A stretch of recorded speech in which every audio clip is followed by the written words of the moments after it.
कृष्णाय यादवेन्द्राय ज्ञानमुद्राय योगिने नाथाय रुक्मिणीशाय नमो वेदान्तवेदिने अभ्रमं भङ्गरहितमजडं विमलं सदा आनन्दतीर्थमतुलं भजे तापत्रयापहम् अस्मद्गुरुसमारम्भां टीकाकृत्पादमध्यगां श्रीमदाचार्यपर्यन्तां वन्दे गुरुपरम्पराम्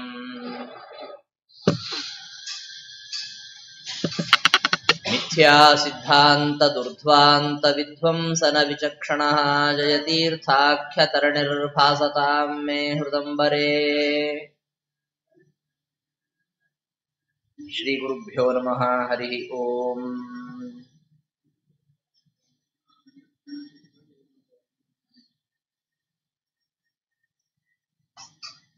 ಶ್ರೀಮದ್ ಟೀಕಾಕೃತ್ಪಾದರ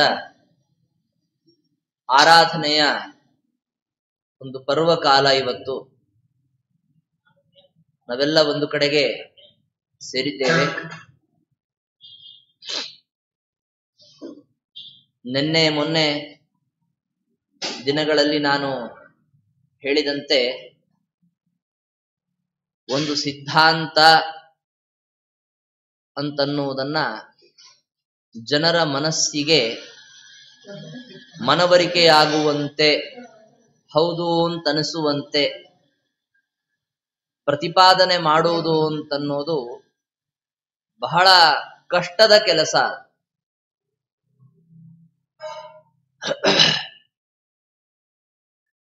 ಜನರು ಕೇವಲವಾಗಿ ಹೊಲದಲ್ಲಿ ಬೀಜ ಬಿತ್ತಿ ಅಲ್ಲೇನೊಂದು ಕೃಷಿಯನ್ನ ಮಾಡ್ತಾರೆ, ಅದು ಬಹಳ ಕಷ್ಟದ ಕೆಲಸ ಅಂತ ಭಾವಿಸ್ತಾ ಇರ್ತಾರೆ. ಆದರೆ ಅದಕ್ಕಿಂತಲೂ ಬಹಳ ಕಷ್ಟಕರವಾದ ಕೆಲಸ ಯಾವುದು ಅಂತಂದ್ರೆ, ಅದು ಸಜ್ಜನರ ಮನಸ್ಸೆಂಬ ಭೂಮಿಯಲ್ಲಿ ಸರಿಯಾದ ವಿದ್ಯೆ ಅಥವಾ ಸರಿಯಾದ ಸಿದ್ಧಾಂತದ ಬೀಜವನ್ನ ಬಿತ್ತಿ ಅದನ್ನ ಬೆಳೆಸುವುದು ಅಂತನ್ನುವುದು ಬಹಳ ಕಷ್ಟವಾದ ಕೆಲಸ. ನಮ್ಮ ಭಾರತ ಭೂಮಿಯಲ್ಲಿ ಬೇಕಾದಷ್ಟು ಸಿದ್ಧಾಂತಗಳು ಬಂದು ಹೋದವು. ಯಾವುದೇ ಸಿದ್ಧಾಂತ ಬಂದಾಗಲೂ ಕೂಡ ಅದಕ್ಕೆ ಒಬ್ರು ಸ್ಥಾಪಕರು ಅಥವಾ ಪ್ರವರ್ತಕರಾದ ಆಚಾರ್ಯರು ಅಂತ ಒಬ್ರು ಇರ್ತಾರೆ. ಮತ ಪ್ರವರ್ತಕ ಆಚಾರ್ಯರು ಅಂತ ಅವ್ರನ್ನ ನಾವು ಉಲ್ಲೇಖ ಮಾಡ್ತಾ ಇರ್ತೀವಿ. ಆದ್ರೆ ಆ ಮತ ಪ್ರವರ್ತಕ ಆಚಾರ್ಯರ ಕೊಡುಗೆ ಎಷ್ಟಿರತ್ತೆ,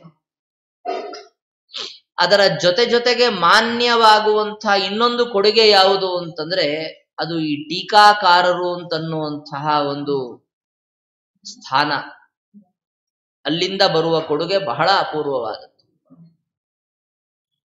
ಯಾಕೆಂದ್ರೆ ಮತಪ್ರವರ್ತಕ ಆಚಾರ್ಯರು ಅಂತಂದ್ರೆ ಅವರು ತಮಗೆ ಸೀಮಿತವಾದ ಕಾಲದಲ್ಲಿ ಅವರು ಎಷ್ಟು ಹೇಳಬಹುದೋ ಅದು ಬಹಳಷ್ಟಿರುತ್ತೆ. ಅವರು ಮಾಡಬೇಕಾದ್ದು ಸರ್ವತೋಮುಖವಾದಂತಹ ನಿರೂಪಣೆಯನ್ನ ಅವರು ಮಾಡಬೇಕಾಗಿರುತ್ತೆ.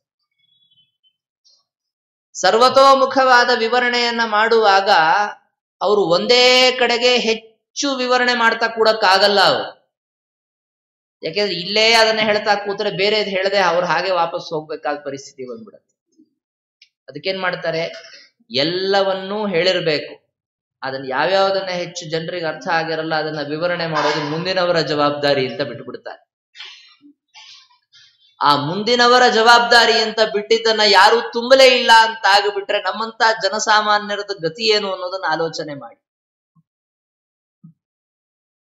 ಒಂದು ಭಾಷ್ಯ ಅಂತ ಬಂದಾಗ ಅದಕ್ಕೊಂದು ಟೀಕಾ ಅಂತ ಬರಬೇಕು ಅಂತಂದ್ರೆ ಬಹಳ ದೊಡ್ಡ ಜವಾಬ್ದಾರಿಯ ಕೆಲಸ. ನಮ್ಮ ಶ್ರೀಮದ್ ಆನಂದ ತೀರ್ಥ ಭಗವತ್ಪಾದಾಚಾರ್ಯರು ತಮ್ಮ ಸಿದ್ಧಾಂತವನ್ನ ಸ್ಥಾಪನೆ ಮಾಡಿ ಭಾಷ್ಯಗಳನ್ನ ಬರೆದಾಗ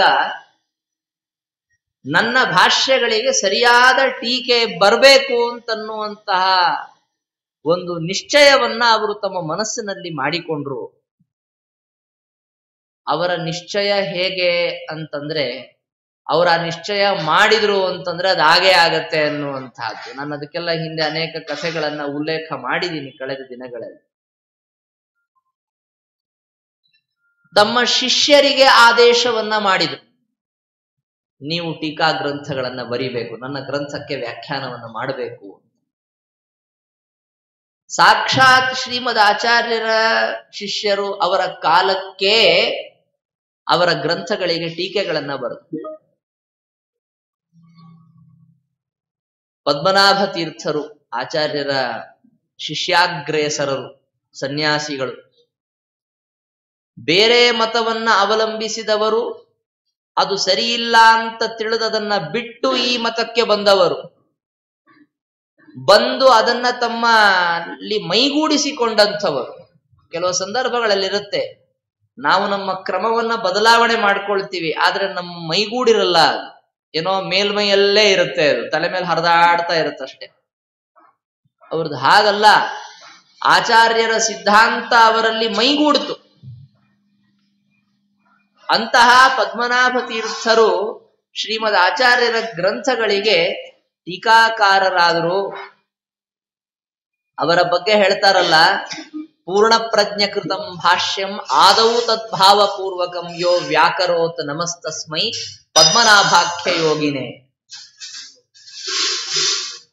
ಅವರಂತೆ ಇನ್ನೊಬ್ಬ ಆಚಾರ್ಯರ ಶಿಷ್ಯರು, ಗೃಹಸ್ಥ ಶಿಷ್ಯರು, ತ್ರಿವಿಕ್ರಮ ಪಂಡಿತಾಚಾರ್ಯರು ಆಚಾರ್ಯರ ಒಂದು ಗ್ರಂಥಕ್ಕೆ, ಬ್ರಹ್ಮಸೂತ್ರ ಭಾಷ್ಯಕ್ಕೆ ಬಹಳ ಅದ್ಭುತವಾದಂತಹ ವ್ಯಾಖ್ಯಾನವನ್ನ, ಟೀಕೆಯನ್ನ ಬರೆದ್ರು.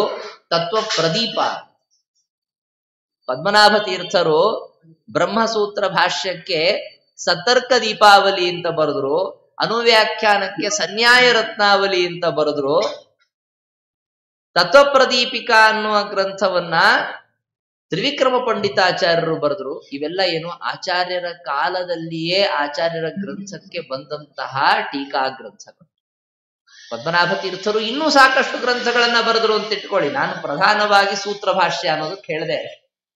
ಆಚಾರ್ಯರ ಅನೇಕ ಪ್ರಕರಣ ಗ್ರಂಥಗಳಿಗೆ ಪದ್ಮನಾಭ ತೀರ್ಥರು ವ್ಯಾಖ್ಯಾನ ಮಾಡಿದಂತಹದ್ದು. ಆದ್ರೆ ಆಚಾರ್ಯರ ಗ್ರಂಥ ಅಂತಂದ್ರೆ ಎಂತಹ ಅದ್ಭುತವಾದ ಗ್ರಂಥ. ನಾನು ಒಂದು ಟೀಕಾರಾಯರ ಕಥೆಯನ್ನ ಮೊನ್ನೆ ಹೇಳಿದ್ದೆ. ಪ್ರಮಾಣ ಲಕ್ಷಣವೆಂಬ ಗ್ರಂಥದ ಬಗ್ಗೆ ಹೇಳಬೇಕಾದ್ರೆ ಅದಕ್ಕೆ ವ್ಯಾಖ್ಯಾನ ಮಾಡೋದು ಎಷ್ಟು ಕಷ್ಟ ಇದೆ, ಟೀಕಾರಾಯರು ಹೇಗೆ ವ್ಯಾಖ್ಯಾನ ಮಾಡಿದ್ರು, ಅದನ್ನ ಹೇಗೆ ಒಬ್ಬ ಪರಮತೀಯರಾದ ದೊಡ್ಡ ವಿದ್ವಾಂಸರು ಬಂದು ನೋಡಿ ಅದನ್ನ ಗೌರವಿಸಿ ಅವರ ಗ್ರಂಥಗಳನ್ನ ಆನೆ ಮೇಲಿಟ್ಟು ಮೆರವಣಿಗೆ ಮಾಡಿದ್ರು ಅನ್ನೋ ಕಥೆಯನ್ನ ನಾನು ಹೇಳಿದ್ದೆ. ಅಷ್ಟು ಕಷ್ಟವಾದ ಕೆಲಸ ಅದು, ಟೀಕೆಗಳನ್ನ ಬರೆಯೋದು ಅಂತನ್ನೋದು. ಇದು ಆಚಾರ್ಯರ ಕಾಲ ಅಂತಂದ್ರೆ ಬುದ್ಧಿಮತ್ತೆಯಲ್ಲಿ ಭಾರೀ ಉತ್ಕರ್ಷವಿರುವಂತಹ ಕಾಲ. ಸ್ವಲ್ಪ ಹೇಳಿದ್ರೂ ಅದನ್ನ ಚೆನ್ನಾಗಿ ಅರ್ಥ ಮಾಡಿಕೊಂಡು ಅದರ ಆಳಕ್ಕೆ ಸ್ವಂತ ಇಳಿಯುವ ಸಾಮರ್ಥ್ಯವಿರುವಂತಹ ಬುದ್ಧಿವಂತರು ಇದ್ದಂತಹ ಕಾಲ. ಆದರೆ ಅದೇನಾಗತ್ತೆ, ಕಾಲ ಕಳೆದಂತೆ ಆ ಒಂದು ಸಣ್ಣ ವಿಚಾರವನ್ನ ಹೆಚ್ಚು ವಿವರಣೆ ಮಾಡಿ, ಬರೀ ಅಷ್ಟೇ ಅಲ್ಲ, ಅದನ್ನ ಅನೇಕ ಯುಕ್ತಿಗಳಿಂದ ಸಮರ್ಥನೆ ಮಾಡಿ ಅದನ್ನ ತೋರಿಸಿಕೊಡುವಂತಹ ಅಗತ್ಯ ಇತ್ತು. ಇದು ಆಚಾರ್ಯರ ಅನಂತರ ಕಾಲದಲ್ಲಿ, ಅವರ ಮುಂದಿನ ತಲೆಮಾರುಗಳಲ್ಲಿ ಬಂದಂತಹ ಅವಶ್ಯಕತೆ. ಆ ಅವಶ್ಯಕತೆಯನ್ನ ಎಷ್ಟು ಸಮರ್ಥವಾಗಿ ನಿಭಾಯಿಸಿದರು ಟೀಕಾಕೃತ್ಪಾದರು ಅಂತಂದ್ರೆ ನೋಡಿ, ಅಕ್ಷೋಭ್ಯ ತೀರ್ಥರು ಆ ಅಧಿಕಾರವನ್ನ ತಮ್ಮ ಶಿಷ್ಯರಿಗೆ ವಹಿಸಿಕೊಟ್ಟರು. ಎಲ್ಲೂ ಲೋಕದಲ್ಲಿ ಅಕ್ಷೋಭ್ಯ ತೀರ್ಥರಿಗೆ ಜಯತೀರ್ಥರಿಗೆ ಇದ್ದಂತಹ ಪ್ರಸಿದ್ಧಿ ಇಲ್ಲ. ಅಷ್ಟರ ಮಟ್ಟಿಗೆ ಪ್ರಸಿದ್ಧಿ ಬಂತು. ಗುರುಗಳಿಂದಲೇ ಪಾಠ ಕೇಳಿದ ಶಿಷ್ಯರಿಗೆ ಅಷ್ಟೊಂದು ಪ್ರಸಿದ್ಧಿ ಬಂತು ಅಂತಂದ್ರೆ ಗುರುಗಳು ಅದೆಷ್ಟರ ಮಟ್ಟಿಗೆ ತಮ್ಮ ಶಿಷ್ಯನನ್ನ ಮೆಚ್ಚಿಕೊಂಡಿದ್ರು ಅಂತನ್ನೋದನ್ನ ನೀವು ಊಹಿಸಿಕೊಳ್ಳಬಹುದಾಗಿ. ಇಂಥ ಇತಿಹಾಸದಲ್ಲಿ ಅನೇಕ ಜನರನ್ನ ನಾವು ನೋಡ್ತೇವೆ. ನೋಡಿ, ವ್ಯಾಸರಾಜರು ಸಕಲ ದಾರ್ಶನಿಕ ಪ್ರಪಂಚದಲ್ಲಿ ಭಾರೀ ಪ್ರಸಿದ್ಧರಾದಂಥವರು.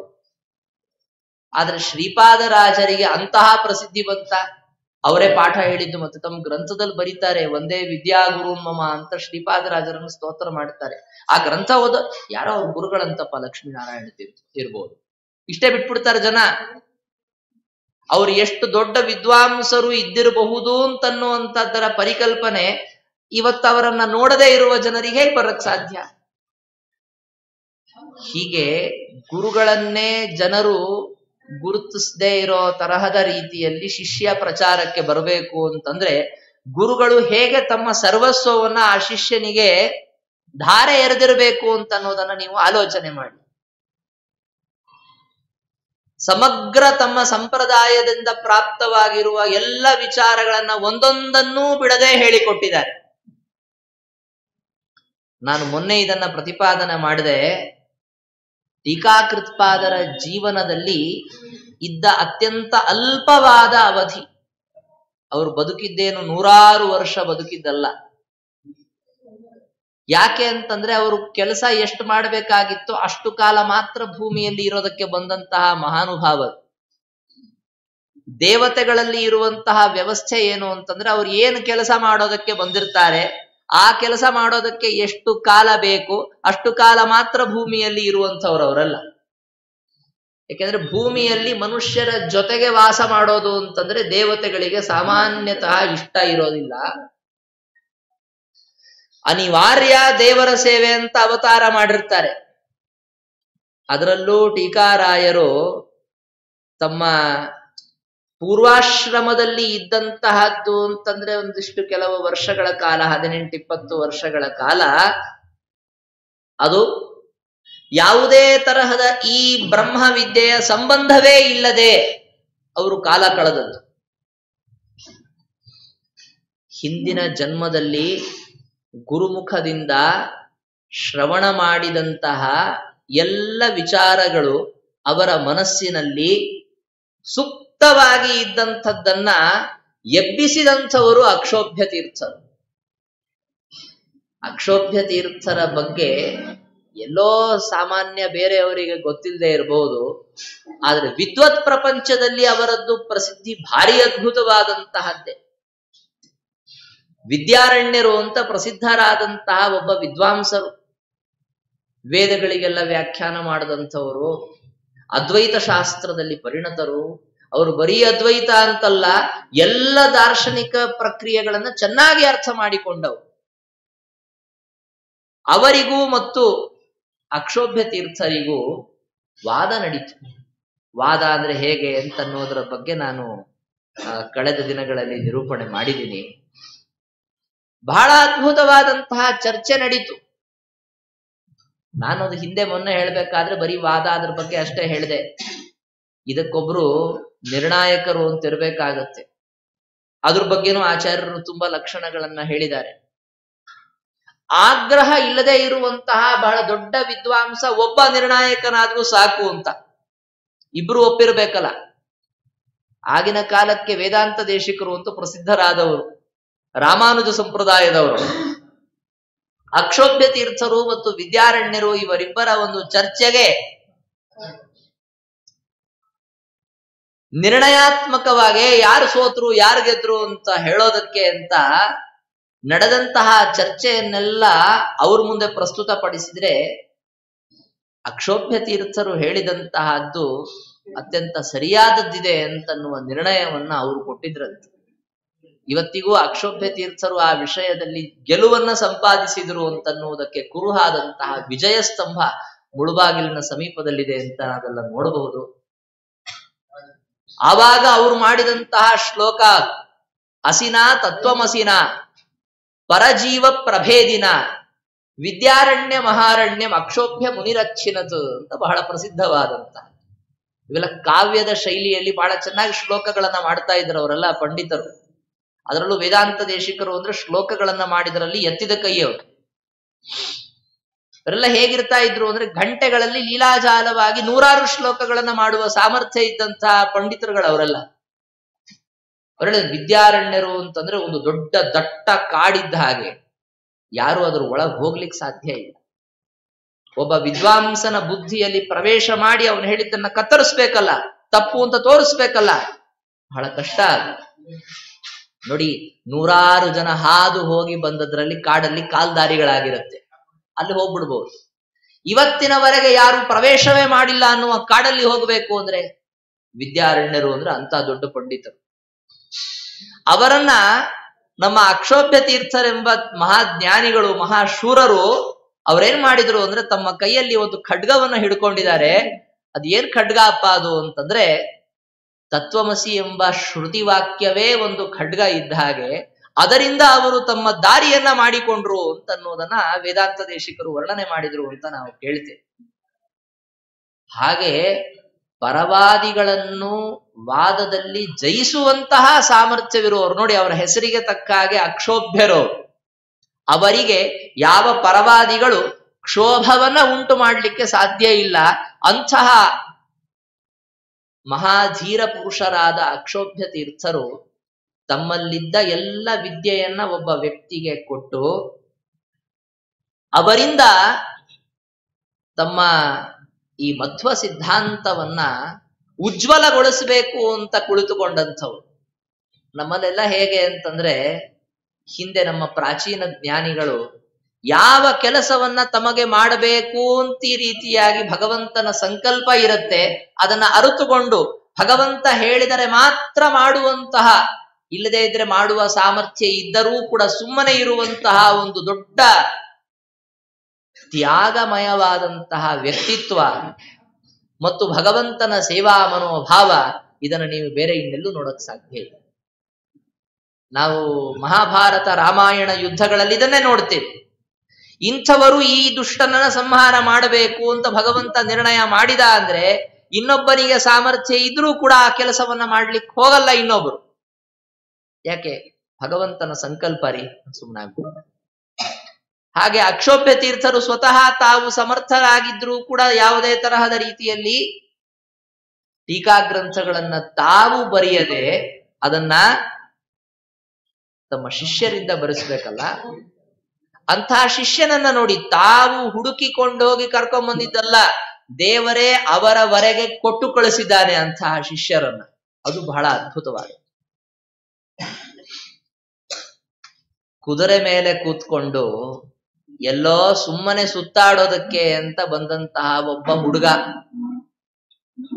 ಅವನಿಗೆ ನಾನು ಪಾಠ ಹೇಳಿ ಅವನಿಂದ ಮಧ್ವ ಸಿದ್ಧಾಂತದ ಗ್ರಂಥಗಳಿಗೆಲ್ಲ ನಾನು ಟೀಕೆಗಳನ್ನ ಬರೆಸಬಹುದು ಅಂತನ್ನುವಂತಹ ಒಂದು ಸ್ಥೈರ್ಯ, ನಿಶ್ಚಯ ಅಕ್ಷೋಭ್ಯ ತೀರ್ಥರಿಗೆ ಅದೇಗಾಗಿರಬಹುದು. ನೀರನ್ನ ಕುಡಿಬೇಕಲ್ಲ, ನದಿಯಲ್ಲಿರೋ ನೀರು, ಕುದುರೆ ಮೇಲೆ ಕೂತ್ಕೊಂಡು ಇಳಿಯದೆ ನೀರಿಗೆ ಬಾಯಿ ಹಚ್ಚಿ ನೀರು ಕುಡಿದ್ರಂತವ್ರು. ಯದ್ಯಪಿ ಹಾಗೆ ನೀರು ಕುಡಿಬಾರದು, ನೀವು ಅದನ್ನ ಪ್ರಯತ್ನ ಪಡಕ್ ಹೋಗಬೇಡಿ. ಅದನ್ನ ನೋಡ್ತಾ ಇದ್ದಂತಹ ಅಕ್ಷೋಭ್ಯ ತೀರ್ಥರು ಅದಕ್ಕೇನೆ ಅದನ್ನ ವಿರೋಧಿಸಿದ್ರು. ನೋಡಿ, ಅದರಲ್ಲೂ ನಮ್ಗೆ ಪಾಠ ಇದೆ. ಯಾರೋ ಏನೋ ಮಾಡ್ತಾ ಇದ್ದಾರೆ, ಅವಾಗ ನಾವು ಸುಮ್ಮನೆ ಇರೋದಲ್ಲ, ಅದನ್ನ ತಪ್ಪು ಮಾಡ್ತಾ ಇದ್ರೆ ಇಲ್ಲ ಹೀಗೆ ಮಾಡ್ತಾ ಇರೋದು ತಪ್ಪು ಅಂತ ಹೇಳ್ಬೇಕಂತ. ಹೀಗ್ಯಾಕೆ ಮಾಡ್ತಾ ಇದೀಯೋ ಅಂತ ಕೇಳ್ಬೇಕಲ್ವಾ? ಅವ್ರೇನೋ ಆನ್ನಿಕ ಮಾಡ್ತಾ ಇದ್ರೋ, ಸ್ನಾನ ಮಾಡ್ತಾ ಇದ್ರೋ ಅಕ್ಷೋಭ್ಯ ತೀರ್ಥರು ಸಹಜವಾಗಿ ಅವರ ಮಾತು ಬಂತು. ಅದು ಪ್ರಸಿದ್ಧವಾಗಿ ಅವರು ಇದೇ ಶಬ್ದವನ್ನೇ ಆಡಿದ್ರು ಅಂತ ಏನ್ ನಿರ್ಧಾರ ಅಲ್ಲ. ಮತ್ತೆ ಸಂಸ್ಕೃತದಲ್ಲಿ ಅದನ್ನ ಶ್ಲೋಕದಲ್ಲಿ ಮಾಡ್ಬೇಕಾದ್ರೆ ಅವರು ಹೇಳಿದ ಅರ್ಥವನ್ನ ಸೇರಿಸಿಕೊಟ್ಟಿದ್ದಾರೆ. ಕಿಂಪಶು ಪೂರ್ವದೇಹ ಅಂತ ತುಂಬಾ ಪ್ರಸಿದ್ಧ ಅಷ್ಟೇ. ಈಗ ಆಚಾರ್ಯರು ತಾವು ಬದರಿಕಾಶ್ರಮದಿಂದ ವೇದವ್ಯಾಸ ದೇವರ ಆಶ್ರಮಕ್ಕೆ ಹೋಗ್ಬೇಕಾದ್ರೆ ಒಂದು ಮೌನದಲ್ಲಿದ್ರು ಅಂತಾದ್ರಿಂದ ಬರೆದಿಟ್ರು ಅಂತ ಹೇಳ್ತಾರೆ. ಈ ಜಾಗದಂತಹ ಪವಿತ್ರವಾದದ್ದು ಯಾವುದು ಇಲ್ಲ. ನೇದೃಶಂ ಸ್ಥಳಮಲಂ ಶಮಲಗ್ನ ಮಧ್ವಾಚಾರ್ಯ ಮಾಡಿದ ಶ್ಲೋಕ ಅಲ್ಲ. ಮತ್ತೆ ತುಂಬಾ ಜನ ಹಾಗೆ ಅನ್ಕೊಂಡಿದ್ದಾರೆ, ಮಧ್ವಾಚಾರ್ಯ ಮಾಡಿದ ಶ್ಲೋಕ ಅಲ್ಲ ಅದು, ನಾರಾಯಣ ಪಂಡಿತಾಚಾರ್ಯ ಮಾಡಿದ ಶ್ಲೋಕ ಅದು. ಮಧ್ವಾಚಾರ್ಯ ಏನ್ ಮಾಡಿದ್ರು, ಆ ಅರ್ಥ ಬರುವ ಇನ್ನೊಂದೇನೋ ಒಂದು ವಾಕ್ಯ ಬರೆದಿರ್ತಾರೆ. ಅವರು ವಾಕ್ಯ ಬರೆದ್ರು ಅಥವಾ ಅವ್ರು ಇನ್ನೊಂದೇನೋ ಒಂದು ಶ್ಲೋಕ ಮಾಡಿದ್ರು, ಅದು ಗೊತ್ತಿಲ್ಲ ನಮ್ಗೆ. ನಾರಾಯಣ ಪಂಡಿತಾಚಾರ್ಯರು ಆ ವಿಷಯವನ್ನ ಆಚಾರ್ಯರ ಶಿಷ್ಯರಿಂದ ತಿಳಿದುಕೊಂಡು ಅಲ್ಲಿ ಏನು ಬರೆದಿಟ್ರು ಅದನ್ನ ತಾವು ಶ್ಲೋಕ ಮಾಡಿದ್ರು ಅಷ್ಟೇ. ನೀವು ರಾಘವೇಂದ್ರ ವಿಜಯದಲ್ಲೂ ಹೀಗೆ ಇದೆ, ಲೋಕದಲ್ಲೊಂದು ಪ್ರಚಾರ ಇದೆ. ರಾಯರು ಮಾಡಿದ ದಶಾವತಾರ ಸ್ತೋತ್ರ, ಮೊನ್ನೆ ಯಾರೋ ಪುಸ್ತಕ ಕೊಟ್ರು ನನಗೆ, ರಾಯರು ಮಾಡಿದ ದಶಾವತಾರ ಸ್ತೋತ್ರ ಕೇಳಿಲ್ವಲ್ಲ ನಾನು ಅಂತ. ಆಮೇಲೆ ನೋಡಿದ್ರೆ ರಾಘವೇಂದ್ರ ವಿಜಯದಲ್ಲಿ ರಾಯರು ದೇವರನ್ನು ಹೇಗ್ ಸ್ಮರಣೆ ಮಾಡ್ತಾ ಇದ್ರು ಅನ್ನೋದಕ್ಕೆ ಅಲ್ಲಿ ರಾಯರು ದಶಾವತಾರಗಳನ್ನು ಹೇಗ್ ಚಿಂತನೆ ಮಾಡಿರ್ಬಹುದು ಅನ್ನೋದನ್ನ ರಾಘವೇಂದ್ರ ವಿಜಯ ಬರೆದಂತಹ ಕವಿಗಳು ತಾವು ಶ್ಲೋಕ ಮಾಡಿದ್ದಾರೆ. ಅದು ರಾಘವೇಂದ್ರ ತೀರ್ಥರು ಮಾಡಿದ್ದು, ರಾಯರು ಮಾಡಿದ್ದು ಅಂತ ಕೊಟ್ಟಿರ್ತಾರೆ. ಅದ್ರ ಅಭಿಪ್ರಾಯ ತಗೊಳ್ಬೇಕು ನಾವ್ ಯಾವಾಗ್ಲೂ. ಏನು ಅಂದ್ರೆ, ಶ್ಲೋಕಗಳನ್ನ ಮಾಡಿದ್ದನ್ನೆಲ್ಲ ಕಿಂ ಪಶು ಪೂರ್ವದೇಹೇ ಅಂತಾನೆ ಅಕ್ಷೋಭ್ಯ ತೀರ್ಥರು ಹೇಳಿದ್ರು ಅಂತ ಅನ್ಕೊಂಡ್ಬಿಡ್ಬೇಡಿ. ಮತ್ತೆ ಅವ್ರು ಹೇಳಿಲ್ಲ ಅಂತನೂ ಅಲ್ಲ. ಮತ್ತೆ ನೀವೇನ್ ಹೇಳಕ್ ಹೊರಟಿದ್ದೀರಾ ಅಂತ ನಾನು ಕೇಳಬಹುದು. ಆ ವಾಕ್ಯಕ್ಕೆ ಏನ್ ಅರ್ಥ ಇದೆಯೋ ಅದನ್ನ ಅಕ್ಷೋಭ್ಯ ತೀರ್ಥರು ಹೇಳಿ, ಅದನ್ನ ಹೇಳೋದಕ್ಕೆ ಹೊರಟಿದ್ದು. ಅದಕ್ಕೆ ಯಾವುದೇ ವಾಕ್ಯ ಇರ್ಬೋದು ಅದನ್ನ ತಲೆ ಕೆಡಿಸ್ಕೋಬೇಡಿ. ಏನಪ್ಪಾ ಹಿಂದಿನ ಜನ್ಮದಲ್ಲಿ ಪಶು ಆಗಿದ್ದೇನೆ ನೀನು ಅಂತ ಅಂದ್ರು ಅಂತ ಇಷ್ಟ ಅಭಿಪ್ರಾಯ ತಗೊಳ್ಳಿ. ಅದು ಆ ಒಬ್ಬ ಹುಡುಗನಿಗೆ ತನ್ನ ಪೂರ್ವ ಜನ್ಮದ ಸ್ಮರಣೆಯನ್ನ ತಂದುಕೊಡ್ತು ಅಂತ ಜಯತೀರ್ಥರ ಚರಿತ್ರಗಳು ಅಂತ ನಮಗೆ ಉಪಲಬ್ಧವಾಗುತ್ತೆ. ಅಲ್ಲಿ ಈ ಕಥೆಯನ್ನ ಹೇಳ್ತಾರೆ. ಜಯತೀರ್ಥರ ಚರಿತ್ರವನ್ನ ಅವರ ಸಾಕ್ಷಾತ್ ಶಿಷ್ಯರೇ ಆದಂತಹ ವ್ಯಾಸತೀರ್ಥರು ಬರೆದು, ಅವರ ಶಿಷ್ಯರೇ ವ್ಯಾಸತೀರ್ಥರು ಅಂತ. ಟೀಕಾಕೃತ್ಪಾದರ ಅನಂತರದಲ್ಲಿ ಟೀಕಾರಾಯರ ಒಂದು ಕ್ರಮವನ್ನ, ಅವರ ಮಾದರಿಯನ್ನ ಅನುಸರಿಸಿ ಅನೇಕ ಉಪನಿಷತ್ ಭಾಷ್ಯಗಳಿಗೆ ಟೀಕೆಯನ್ನ ಬರೆದಂತಹ ಮಹಾನುಭಾವರು ವ್ಯಾಸತೀರ್ಥರು. ನಾನು ಕಳೆದ ದಿನಗಳಿಂದ ಜಯತೀರ್ಥರ ಅನೇಕ ಗ್ರಂಥಗಳಲ್ಲಿ ಬಂದಿರುವ ವಿಚಾರಗಳನ್ನ ಪರಿಚಯಿಸಿಕೊಡ್ತಾ ಬಂದಿದ್ದೀನಿ. ಅದರಲ್ಲಿ ಅನೇಕ ಗ್ರಂಥಗಳಲ್ಲಿ ಟೀಕಾರಾಯರು ಉಪನಿಷತ್ ಕೂಡ ಟೀಕೆಗಳನ್ನು ಬರೆದಿದ್ದಾರೆ. ಆದ್ರೆ ಶ್ರೀಮದ್ ಆಚಾರ್ಯರು 10 ಉಪನಿಷತ್ತುಗಳಿಗೆ ಭಾಷ್ಯವನ್ನ ಬರೆದ್ರೆ ಟೀಕಾರಾಯರು ವ್ಯಾಖ್ಯಾನ ಮಾಡಿದ್ದು ಎಷ್ಟು ಉಪನಿಷತ್ ಭಾಷ್ಯಗಳಿಗೆ? ಕೇವಲ 2ಕ್ಕೆ ಮಾತ್ರ. ಒಂದು ಈಶಾವಾಸ್ಯೋಪನಿಷತ್ ಭಾಷ್ಯಕ್ಕೆ, ಇನ್ನೊಂದು ಷಟ್ಪ್ರಶ್ನೋಪನಿಷತ್ ಭಾಷ್ಯಕ್ಕೆ. 2ಕ್ಕೆ ಮಾತ್ರ ಅವರು ವ್ಯಾಖ್ಯಾನ ಬರೆದು, ಇನ್ನ 8ಕ್ಕೆ ಬಿಟ್ಟುಬಿಟ್ರು. ಅದನ್ನ ತುಂಬಿಸಿದವರು ಯಾರು? ವ್ಯಾಸತೀರ್ಥರು, ಅವರ ಶಿಷ್ಯರು. ಅವ್ರ ಹತ್ರನೇ ಇದ್ದು, ಅವ್ರ ಹತ್ರನೇ ಓದಿ. ಅದಕ್ಕೆ ಒಂದು ಪ್ರಾಚೀನರ ಊಹೆ ಏನು ಅಂದ್ರೆ, ತಮ್ಮ ಶಿಷ್ಯರನ್ನ ನೋಡಿ ಇವರಿಂದ ದೇವರ ಸೇವೆ ಇದು ಆಗ್ಲಿ ಎನ್ನುವ ಕಾರಣಕ್ಕೆ ಅವ್ರ ಸಲುವಾಗಿ ಅಂತಾನೆ ಟೀಕಾರಾಯರು ಬಿಟ್ಟುಕೊಟ್ರು ಅಂತನ್ನುವಂತಹ ಭಾವನೆಯನ್ನ ನಮ್ಮ ಪ್ರಾಚೀನರು ಇಟ್ಕೊಂಡಿದ್ದಾರೆ. ಎಲ್ಲ ನಾನೇ ಬರೆದ್ಬಿಟ್ರೆ ಅವನೇನ್ ಬರಿಬೇಕು ನಮ್ಮ ಶಿಷ್ಯ? ಅವನು ಬರೀಲಿ, ನೋಡಪ್ಪ ನಾನು ಇದನ್ನ ಬರೆದಿದ್ದೀನಿ, ಉಳಿದದನ್ನ ಬಿಟ್ಟಿದ್ದೀನಿ, ನೀನಿದನ್ನ ತುಂಬಿಸು ಅಂತನ್ನುವಂತಹ ಒಂದು ಆದೇಶವನ್ನ ಮಾಡಿ ಟೀಕಾಕೃತ್ಪಾದರು ಅವರಿಂದ ಆ ಕೆಲಸವನ್ನ ಮಾಡಿಸಿ. ಅವರು ಜಯತೀರ್ಥರ ಚರಿತ್ರವನ್ನ ಬರೆದಿದ್ದಾರೆ, ಜಯತೀರ್ಥ ವಿಜಯ. ಅಲ್ಲಿ ಹೇಳ್ತಾರೆ, ಅಕ್ಷೋಭ್ಯ ತೀರ್ಥರು ಹೀಗೆ ಹೇಳಿದಾಗ ಪೂರ್ತಿ ತಮ್ಮ ಜೀವನದಲ್ಲಿ ಪರಿವರ್ತನೆಯನ್ನ ಹೊಂದಿ ಅಲ್ಲಿಂದ ಮನೆಗೂ ಹೋಗಲಿಲ್ಲ. ಅವರು ವಿವಾಹ ಆಗಿತ್ತು ಅಂದ್ರೆ ಹೆಂಡತಿ ಇದ್ಲು ಅಂತ ಪ್ರತ್ಯೇಕವಾಗಿ ಹೇಳ್ತೀರಿ. ವಿವಾಹ ಆಗಿತ್ತು ಅಂದ್ರೆ ಹೆಂಡತಿ ಹೋಗಿರ್ಬೋದಲ್ಲ, ಸತ್ತೋಗಿರ್ಬೋದು. ವಿವಾಹ ಆಗಿತ್ತು, ಹೆಂಡತಿ ಇತ್ತು. ಆದ್ರೆ ಆ ಕಡೆಗೆ ಮನಸ್ಸನ್ನೂ ಹಾಕದೆ ಟೀಕಾರಾಯರು ಅಕ್ಷೋಭ್ಯ ತೀರ್ಥರಲ್ಲಿ ಸನ್ಯಾಸವನ್ನೇ ಸ್ವೀಕಾರ ಮಾಡಿ. ನೀವು ವಿಚಾರ ಮಾಡಿ, ಒಬ್ಬ ವ್ಯಕ್ತಿಗೆ ಸನ್ಯಾಸ ಕೊಡಬೇಕು ಅಂತಂದ್ರೆ ಅದಕ್ಕೆ ಎಷ್ಟೆಲ್ಲ ಪರೀಕ್ಷೆ ಮಾಡಬೇಕಾಗತ್ತೆ, ಪರಿಶೀಲನೆ ಮಾಡಬೇಕಾಗತ್ತೆ. ದಿಢೀರಂತ ಒಬ್ಬ ವ್ಯಕ್ತಿ ಹೀಗೆ ಬಂದ ಅವನಿಗೆ ಸನ್ಯಾಸ ಕೊಡಬೇಕು ಅಂತಂದ್ರೆ ಅಕ್ಷೋಭ್ಯ ತೀರ್ಥರು ಅದೆಷ್ಟು ಜ್ಞಾನ ದೃಷ್ಟಿಯನ್ನ ಹೊಂದಿರಬೇಕು ಅನ್ನೋದನ್ನ ಆಲೋಚನೆ ಮಾಡಿ.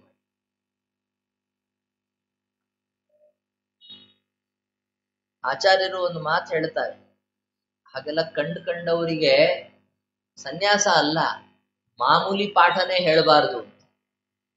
ಸನ್ಯಾಸ ಕೊಟ್ಟು ಪ್ರಣವೋಪದೇಶ ಮಾಡೋದು, ಮಂತ್ರೋಪದೇಶ ಮಾಡೋದು ಅವೆಲ್ಲ ಮುಂದಿನ. ಪರೀಕ್ಷೆಯವ ಗುರುಂ ಶಿಷ್ಯ ಶಿಷ್ಯಂ ಗುರುರಥಾಪಿವ ಅಂತ. ಗುರುಗಳು ಒಬ್ಬ ಶಿಷ್ಯನನ್ನ ಸ್ವೀಕಾರ ಮಾಡಬೇಕು ಅಂತಂದ್ರೆ, ಅಥವಾ ಅದರ ವಿಪರೀತ, ಶಿಷ್ಯ ಗುರುಗಳನ್ನ ಸ್ವೀಕಾರ ಮಾಡಬೇಕು ಅಂದ್ರೂ ಬಹಳ ಪರೀಕ್ಷೆ ಮಾಡಬೇಕಾಗತ್ತೆ.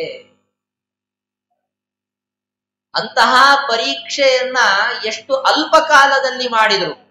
ಅದಕ್ಕೆ ಹೇಳೋದಿದೆಲ್ಲ ಏನು ಅಂದ್ರೆ, ಇಂತಹ ಶಿಷ್ಯನನ್ನ ಅಕ್ಷೋಭ್ಯ ತೀರ್ಥರು ತಗೊಂಡಿದ್ದು ಇದು ಶುದ್ಧವಾದ ದೈವ ಸೂಚನೆಯಿಂದ ಸ್ವೀಕಾರ ಮಾಡಿ. ಅವ್ರಿಗೆ ಎಂತಹ ಸ್ಥೈರ್ಯ ಗೊತ್ತಾ, ಅವರು ಸನ್ಯಾಸ ತಗೊಂಡ್ಬಿಟ್ರು, ಟೀಕಾರಾಯರು, ಜಯತೀರ್ಥರು ಅಂತ ಅವ್ರಿಗೆ ನಾಮಕರಣ ಆಗೋಯ್ತು, ತುಂಬಾ ಸುಲಭ. ಈ ಸನ್ಯಾಸ ಕೊಡೋ ಪ್ರಕ್ರಿಯೆ ಕಷ್ಟ ಅಲ್ಲ, ಆದ್ರೆ ಆ ವ್ಯಕ್ತಿ ಸನ್ಯಾಸಿಯಾಗಿ ಇರ್ಬೇಕಲ್ಲ, ಇರ್ತಾನೆ ಎನ್ನುವ ಭರವಸೆ ಇರ್ಬೇಕಲ್ಲ. ಇನ್ನೊಂದು ಆಟ ಅಲ್ವಲ್ಲ, ಅದು ಮಕ್ಕಳು ಆಡೋ ತರಹ ಆಟ ಅಲ್ವಲ್ಲ. ಮದುವೆ ಮಾಡೋದು ಅಂತ ಅನ್ನೋದು ಎಷ್ಟು ಕಷ್ಟ ಇದೆ ಲೋಕದಲ್ಲಿ. ಯಾಕೆ ಒಬ್ಬ ಹುಡುಗಿ ಒಬ್ಬ ಹುಡುಗನ ಜೊತೆಗಿರ್ಬೇಕಲ್ರಿ ಜೀವನ ಪರ್ಯಂತ. ಅದಕ್ಕಿಂತಲೂ ಕಷ್ಟ ಯಾವುದು ಅಂತಂದ್ರೆ ಈ ತರಹ ಸನ್ಯಾಸಿಯಾಗಿ ಒಬ್ಬ ವ್ಯಕ್ತಿ ಇರುವಂತಹ. ನೋಡಿ, ಅವರ ತಂದೆ ಬಂದು, ಟೀಕಾರಾಯರ ಪೂರ್ವಾಶ್ರಮದ ತಂದೆ ಬಂದ್ರು, ಅಕ್ಷೋಭ್ಯ ತೀರ್ಥರ ಮೇಲೆ ಕೂಗಾಡಿದ್ರು. ಹೇಳದೆ ಕೇಳದೆ ನೀವು ಸನ್ಯಾಸ ಯಾರು ಕೊಡಕ್ ಕೇಳಿದ್ರು? ಅಲ್ಲಪ್ಪ, ಹೇಳದೆ ಕೇಳದೆ ಸನ್ಯಾಸ ಕೊಡೋದು, ಹೇಳದೆ ಕೇಳದೆ ವಿವಾಹ ಮಾಡಬಾರದು ಸರಿ. ಸನ್ಯಾಸಕ್ಕೆಲ್ಲೂ ಆ ತರಹ ಶಾಸ್ತ್ರದ ವಿಧಿ ಇಲ್ಲ. ಸನ್ಯಾಸ ಕೊಡ್ಬೇಕಾದ್ರೆ ಅವ್ರ ಅಪ್ಪ ಅಮ್ಮನ ಹತ್ರ ಹೋಗ್ಬಿಟ್ಟು ಏನಪ್ಪ ನಿಮ್ಮ ಮಗನಿಗೆ ಸನ್ಯಾಸ ಕೊಡ್ಬೋದಾ ಹೇಳೋದಿರಲ್ಲ. ವಿವಾಹ ಅಂತ ಬಂದಾಗ ವಿವಾಹಕ್ಕೆ ಹುಡುಗ ಹುಡುಗಿ ಅವರಿಬ್ಬರ ಒಪ್ಪಿಗೆ, ಜೊತೆಗೆ ತಂದೆ ತಾಯಿಗಳ ಒಪ್ಪಿಗೆ, ಬಂಧುಗಳ ಒಪ್ಪಿಗೆ, ಹಿರಿಯರ ಒಪ್ಪಿಗೆ, ಇವೆಲ್ಲವೂ ಬೇಕು. ಅದಿಲ್ಲದೆ ಮಾಡಕ್ ಆಗೋದಿಲ್ಲ. ಆದ್ರೆ ಸನ್ಯಾಸದ ವಿಷಯದಲ್ಲಿ ಬಂತು ಅಂತಂದ್ರೆ ಮಾತ್ರ, ಒಬ್ಬ ಗುರುಗಳು ಒಬ್ಬ ಶಿಷ್ಯನಿಗೆ ಸನ್ಯಾಸ ಕೊಡ್ಬೇಕು ಅಂದ್ರೆ ಆ ಹುಡುಗ ವಿರಕ್ತನಾಗಿದ್ದಾನೆ ಅಂತಂದ್ರೆ ಸಾಕು.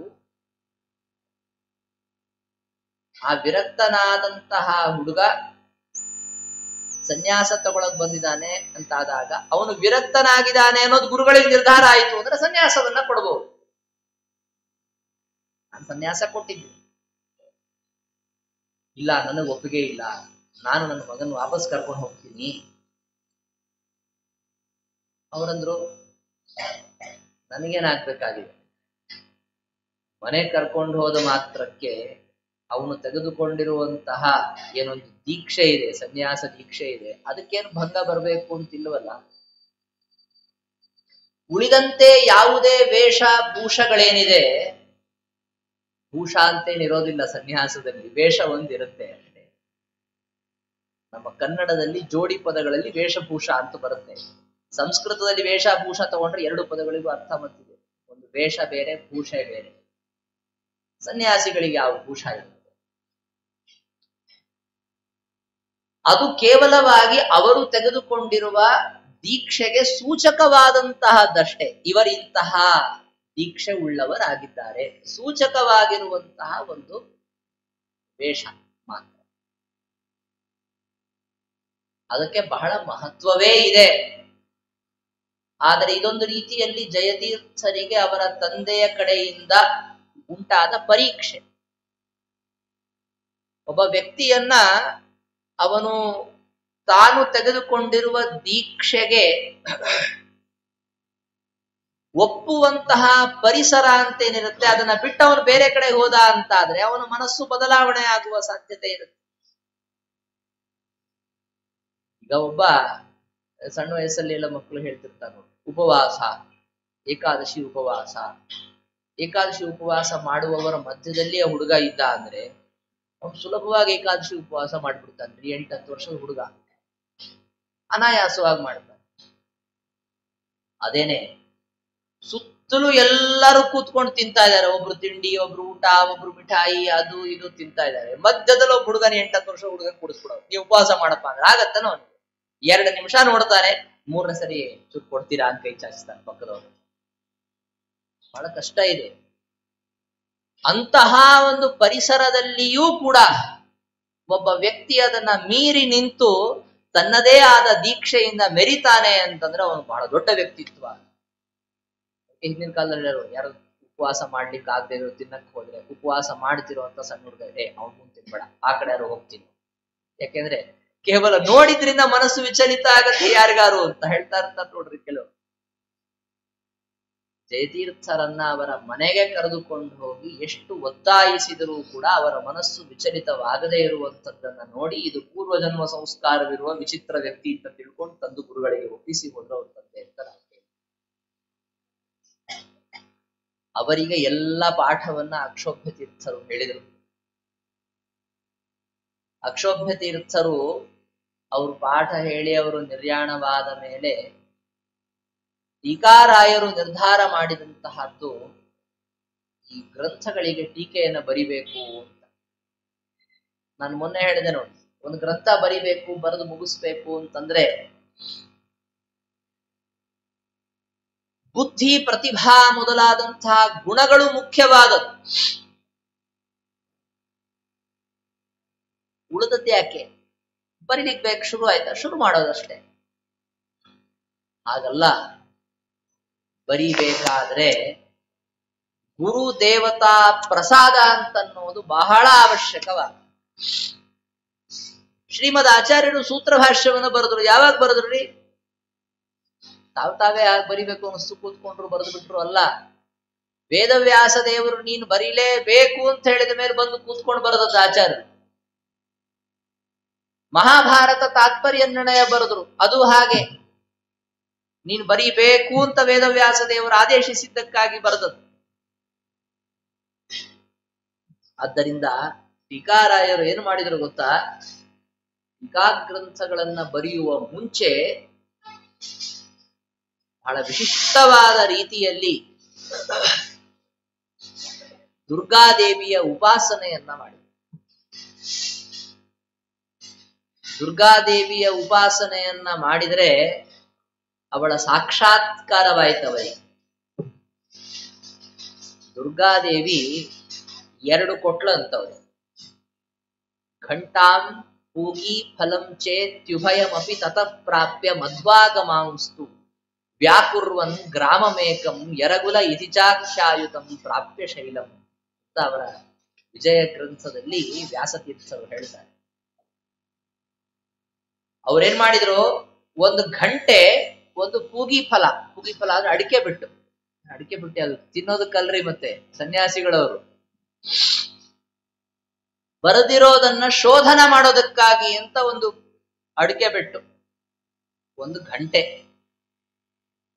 ನೋಡಿ, ಘಂಟ, ವೀಣಾ, ವೇಣು ಧ್ವನಿಗಳಿರುತ್ತಲ್ಲ, ಇದೆಲ್ಲವೂ ಕೂಡ ಅತ್ಯಂತ ಮಂಗಲ ಧ್ವನಿಗಳು. ನೋಡಿ, ಆ ದುರ್ಗೆ ಕೊಟ್ಟ ಘಂಟೆಯ ಶಬ್ದ ಇದೆಯಲ್ಲ, ಅದು ಅವರು ಟೀಕಾಗ್ರಂಥ ಶುರು ಮಾಡು ಬರೆಯೋದಕ್ಕೆ ಅಂತಿದ್ದ ಹಾಗದು ಘಂಟೆಯ ಶಬ್ದ ಅಂತಂದ್ರೆ. ಘಂಟೆಯ ಶಬ್ದಕ್ಕೆ ಬಹಳ ಮಹತ್ವ ಇದೆ. ನಾವು ಪೂಜೆ ಪ್ರಾರಂಭಕ್ಕೆ ಘಂಟೆ ಬಾರಿಸ್ತೀವಿ ನೋಡಿ. ಯಾವುದೇ ಒಂದು ಮಂಗಲ ಕಾರ್ಯಗಳಲ್ಲಿ ಘಂಟಾನಾದ ಅನ್ನೋದಕ್ಕೆ ಬಹಳ ಮಹತ್ವ. ಆಚಾರ್ಯರ ಚರಿತ್ರೆಯಲ್ಲೂ ಕೂಡ ಬರುತ್ತೆ. ಆಚಾರ್ಯರು ವಿಷ್ಣು ಮಂಗಲಕ್ಕೆ ಅಂತ ಹೊರಟಿದ್ರು. ಹೊರಟಾಗ ಮಧ್ಯದಲ್ಲೊಂದು ದೇವಸ್ಥಾನದಲ್ಲಿ ರಾತ್ರಿ ಉಳ್ಕೊಂಡಿದ್ರಂತವ್ರು. ಕ್ಷಣದಾಮಿಹ ತಾವದೂಷಿವಾಂಸಂ ವಿಹಿತಾಹರ್ಮುಖ ಯೋಗ್ಯ ಯೋಗಮೇನ. ರಾತ್ರಿ ಇದ್ದುಕೊಂಡು ಬೆಳಗ್ಗೆದ್ದು ಸ್ನಾನ ಅನ್ನಿಕಾದಿಗಳನ್ನು ಮುಗಿಸ್ಕೊಂಡು ಆಚಾರ್ಯರು ಮುಂದೆ ಪ್ರಯಾಣ ಬೆಳೆಸೋರಿದ್ರು. ಎಲ್ಲ ಸಿದ್ಧರಾಗಿದ್ರಂತೆ. ಆಚಾರ್ಯರು ಕೂತ್ಕೊಂಡಿದ್ರೆಲ್ಲ ಅನ್ನಿಕ ಮುಗಿಸ್ಕೊಂಡು ದೇವಸ್ಥಾನದಲ್ಲಿ ಕೂತ್ಕೊಂಡಿದ್ರು. ಹೊರಡ ಲಕ್ಷಣ, ಹೊರಡ್ತಾರೆ ಊರಿಗೆ ಅಂತಿದೆ, ಹೊರಡ್ತಾನೆ ಇಲ್ಲ. ಯಾಕೆ ಹೊರಡ್ತಾ ಇಲ್ಲ ಅಂತ ನೋಡಿ, ನಮ್ಗಿವೆಲ್ಲ ಗೊತ್ತೇ ಇರಲ್ಲ. ನಾವು ಉದ್ದಕ್ಕೆ ಹೊರಡ್ಬೇಕು ಅನಿಸ್ತಾ ಹೊರಡ್ತಾ ಇರ್ತೀವಿ. ಆಚಾರ್ಯ ಹಾಗೆ ಕೂತಿದ್ರಂತೆ. ಯಾಕೆ? ನಾನಿಲ್ಲಿ ದೇವಸ್ಥಾನದಲ್ಲಿ ಬಂದು ಕೂತ್ಕೊಂಡಿದ್ದೀನಿ, ದೇವರ ಕಡೆಯಿಂದ ನನಗೆ ಹೊರಡು ಅನ್ನೋದಕ್ಕೇನಾದ್ರೂ ಒಂದು ಮಂಗಲ ಸೂಚನೆ ಬೇಕು. ಕೂತ್ಕೊಂಡಿದ್ರಂತೆ ಆಚಾರ್ಯ. ಆವಾಗ ಅದಕ್ಕೆ ತಕ್ಕ ಹಾಗೆ ಹೊರಡಬೇಕು ಅಂತ ಹಿಂಗ್ ಕೂತ್ ಕೂಡ್ಲೆ ಸರಿಯಾದ ಸಮಯಕ್ಕೆ ಒಂದು ಜೋರಾಗಿ ಘಂಟೆ ಶಬ್ದ ಆಯ್ತು. ಅಥ ತತ್ಕ್ಷಣ ಘಟ್ಟಿತೋರು ಘಂಟ ಘನನಾದ ವ್ಯಪದೇಶ ತತ್ಪರೇಣ ಅಮಿತ ಪ್ರಮತಿ ಪ್ರಚೋದಿತೋ ಸಾ ವಿಧಿ ನಿರ್ಯತ್ಸು ನಿಜೇಶು ನಿರ್ಜಗಾಮ. ತಮ್ಮ ಶಿಷ್ಯ, ನೀವ್ ಹೊರಡಿ ನಾವು ಬರ್ತೀವಿ. ಅಲ್ಲ, ನೀವ್ ಹೊರಡೋದು? ನಾನು ಹೊರಡ್ತೀನಿ, ದೇವ್ರ ಸೂಚನೆ ಕೊಟ್ಟ ತಕ್ಷಣ ಹೊರಡ್ತೀನಿ. ಜೋರಾಗಿ ಘಂಟೆ ಶಬ್ದ ಆದ ತಕ್ಷಣ ಎದ್ದು ನಿಂತ್ಕೊಂಡ್ರಂತ ಆಚಾರ, ಹೊರಟೆ ನಾನು. ಹೀಗೆ ಘಂಟಾನಾದವೆಂಬುದು ಮಹತ್ವಪೂರ್ಣವಾದ ಕಾರ್ಯವನ್ನ ಮಾಡುವ ಪ್ರಾರಂಭದಲ್ಲಿ ಕೇಳಬೇಕಾದ ಶಬ್ದ. ದುರ್ಗಾದೇವಿ ಯಾವಾಗ ಆ ಘಂಟೆ ಕೊಟ್ಲು, ಪ್ರಾರಂಭ ಆಯಿತು ವ್ಯಾಖ್ಯಾನ ಬರೆಯೋದಕ್ಕೆ. ವ್ಯಾಖ್ಯಾನ ಬರೆಯುವಾಗ ನಾವೇನಾರು ಗ್ರಂಥ ಬರೆಯಕ್ ಹೊರಟ್ವಿ ಅನ್ಕೊಳ್ಳಿ, ಅಂತ ಸಾಹಸ ಮಾಡಕ್ ಹೋಗಲ್ಲ. ಮಾಡಕ್ ಹೋದ್ರು ನಮ್ದೇನು ಅಂದ್ರೆ ನಮ್ಮ ದಿನನಿತ್ಯದ ಕಾರ್ಯಗಳು ಅಂತ ಬೇರೆ ಇರ್ತಾವೆ. ಅವೆಲ್ಲವನ್ನ ಬರೆದು ಮಾಡಿ ಮುಗಿಸಿ ನಮ್ದು ಏನೇನ್ ಕೆಲಸ ಇದೆ ಎಲ್ಲ ಮಾಡಿದ ಮೇಲೆ ಸಮಯ ಉಳಿದ್ರೆ ಈಗ ಅದೇನೋ ಬರಿಬೇಕು ಅಂತ ಇಟ್ಕೊಂಡಿದ್ವಲ್ಲ ಅಂತ ಕೂತ್ಕೊಳ್ಳೋದು. ಈ ತರ ಕೂತ್ರೆ ಆದಾಗಾಯ್ತು ಒಂದು ಗ್ರಂಥ ಮುಗಿಯೋದು. ನೀವು ಟೀಕಾರಾಯರು ಬರೆದಂತಹ ಸಣ್ಣ ಸಣ್ಣ ಟೀಕಾ ಅಲ್ಲ, ದೊಡ್ಡ ದೊಡ್ಡ ಟೀಕಾಗಳನ್ನ ನೋಡಿ. ಅದು ತತ್ವಪ್ರಕಾಶಿಕ ಬ್ರಹ್ಮಸೂತ್ರ ಭಾಷ್ಯಕ್ಕೆ ಟೀಕಾ, ಅನುವ್ಯಾಖ್ಯಾನಕ್ಕೆ ವ್ಯಾಖ್ಯಾನ ಶ್ರೀಮನ್ ನ್ಯಾಯಸುಧಾ, ವಿಷ್ಣು ತತ್ವ ನಿರ್ಣಯಕ್ಕೆ ಅವರು ಬರೆದಿರೋ ಟೀಕಾ. ಸಿಕ್ಕಾಪಟ್ಟೆ ದೊಡ್ಡ ದೊಡ್ಡ ಗ್ರಂಥಗಳಿವು.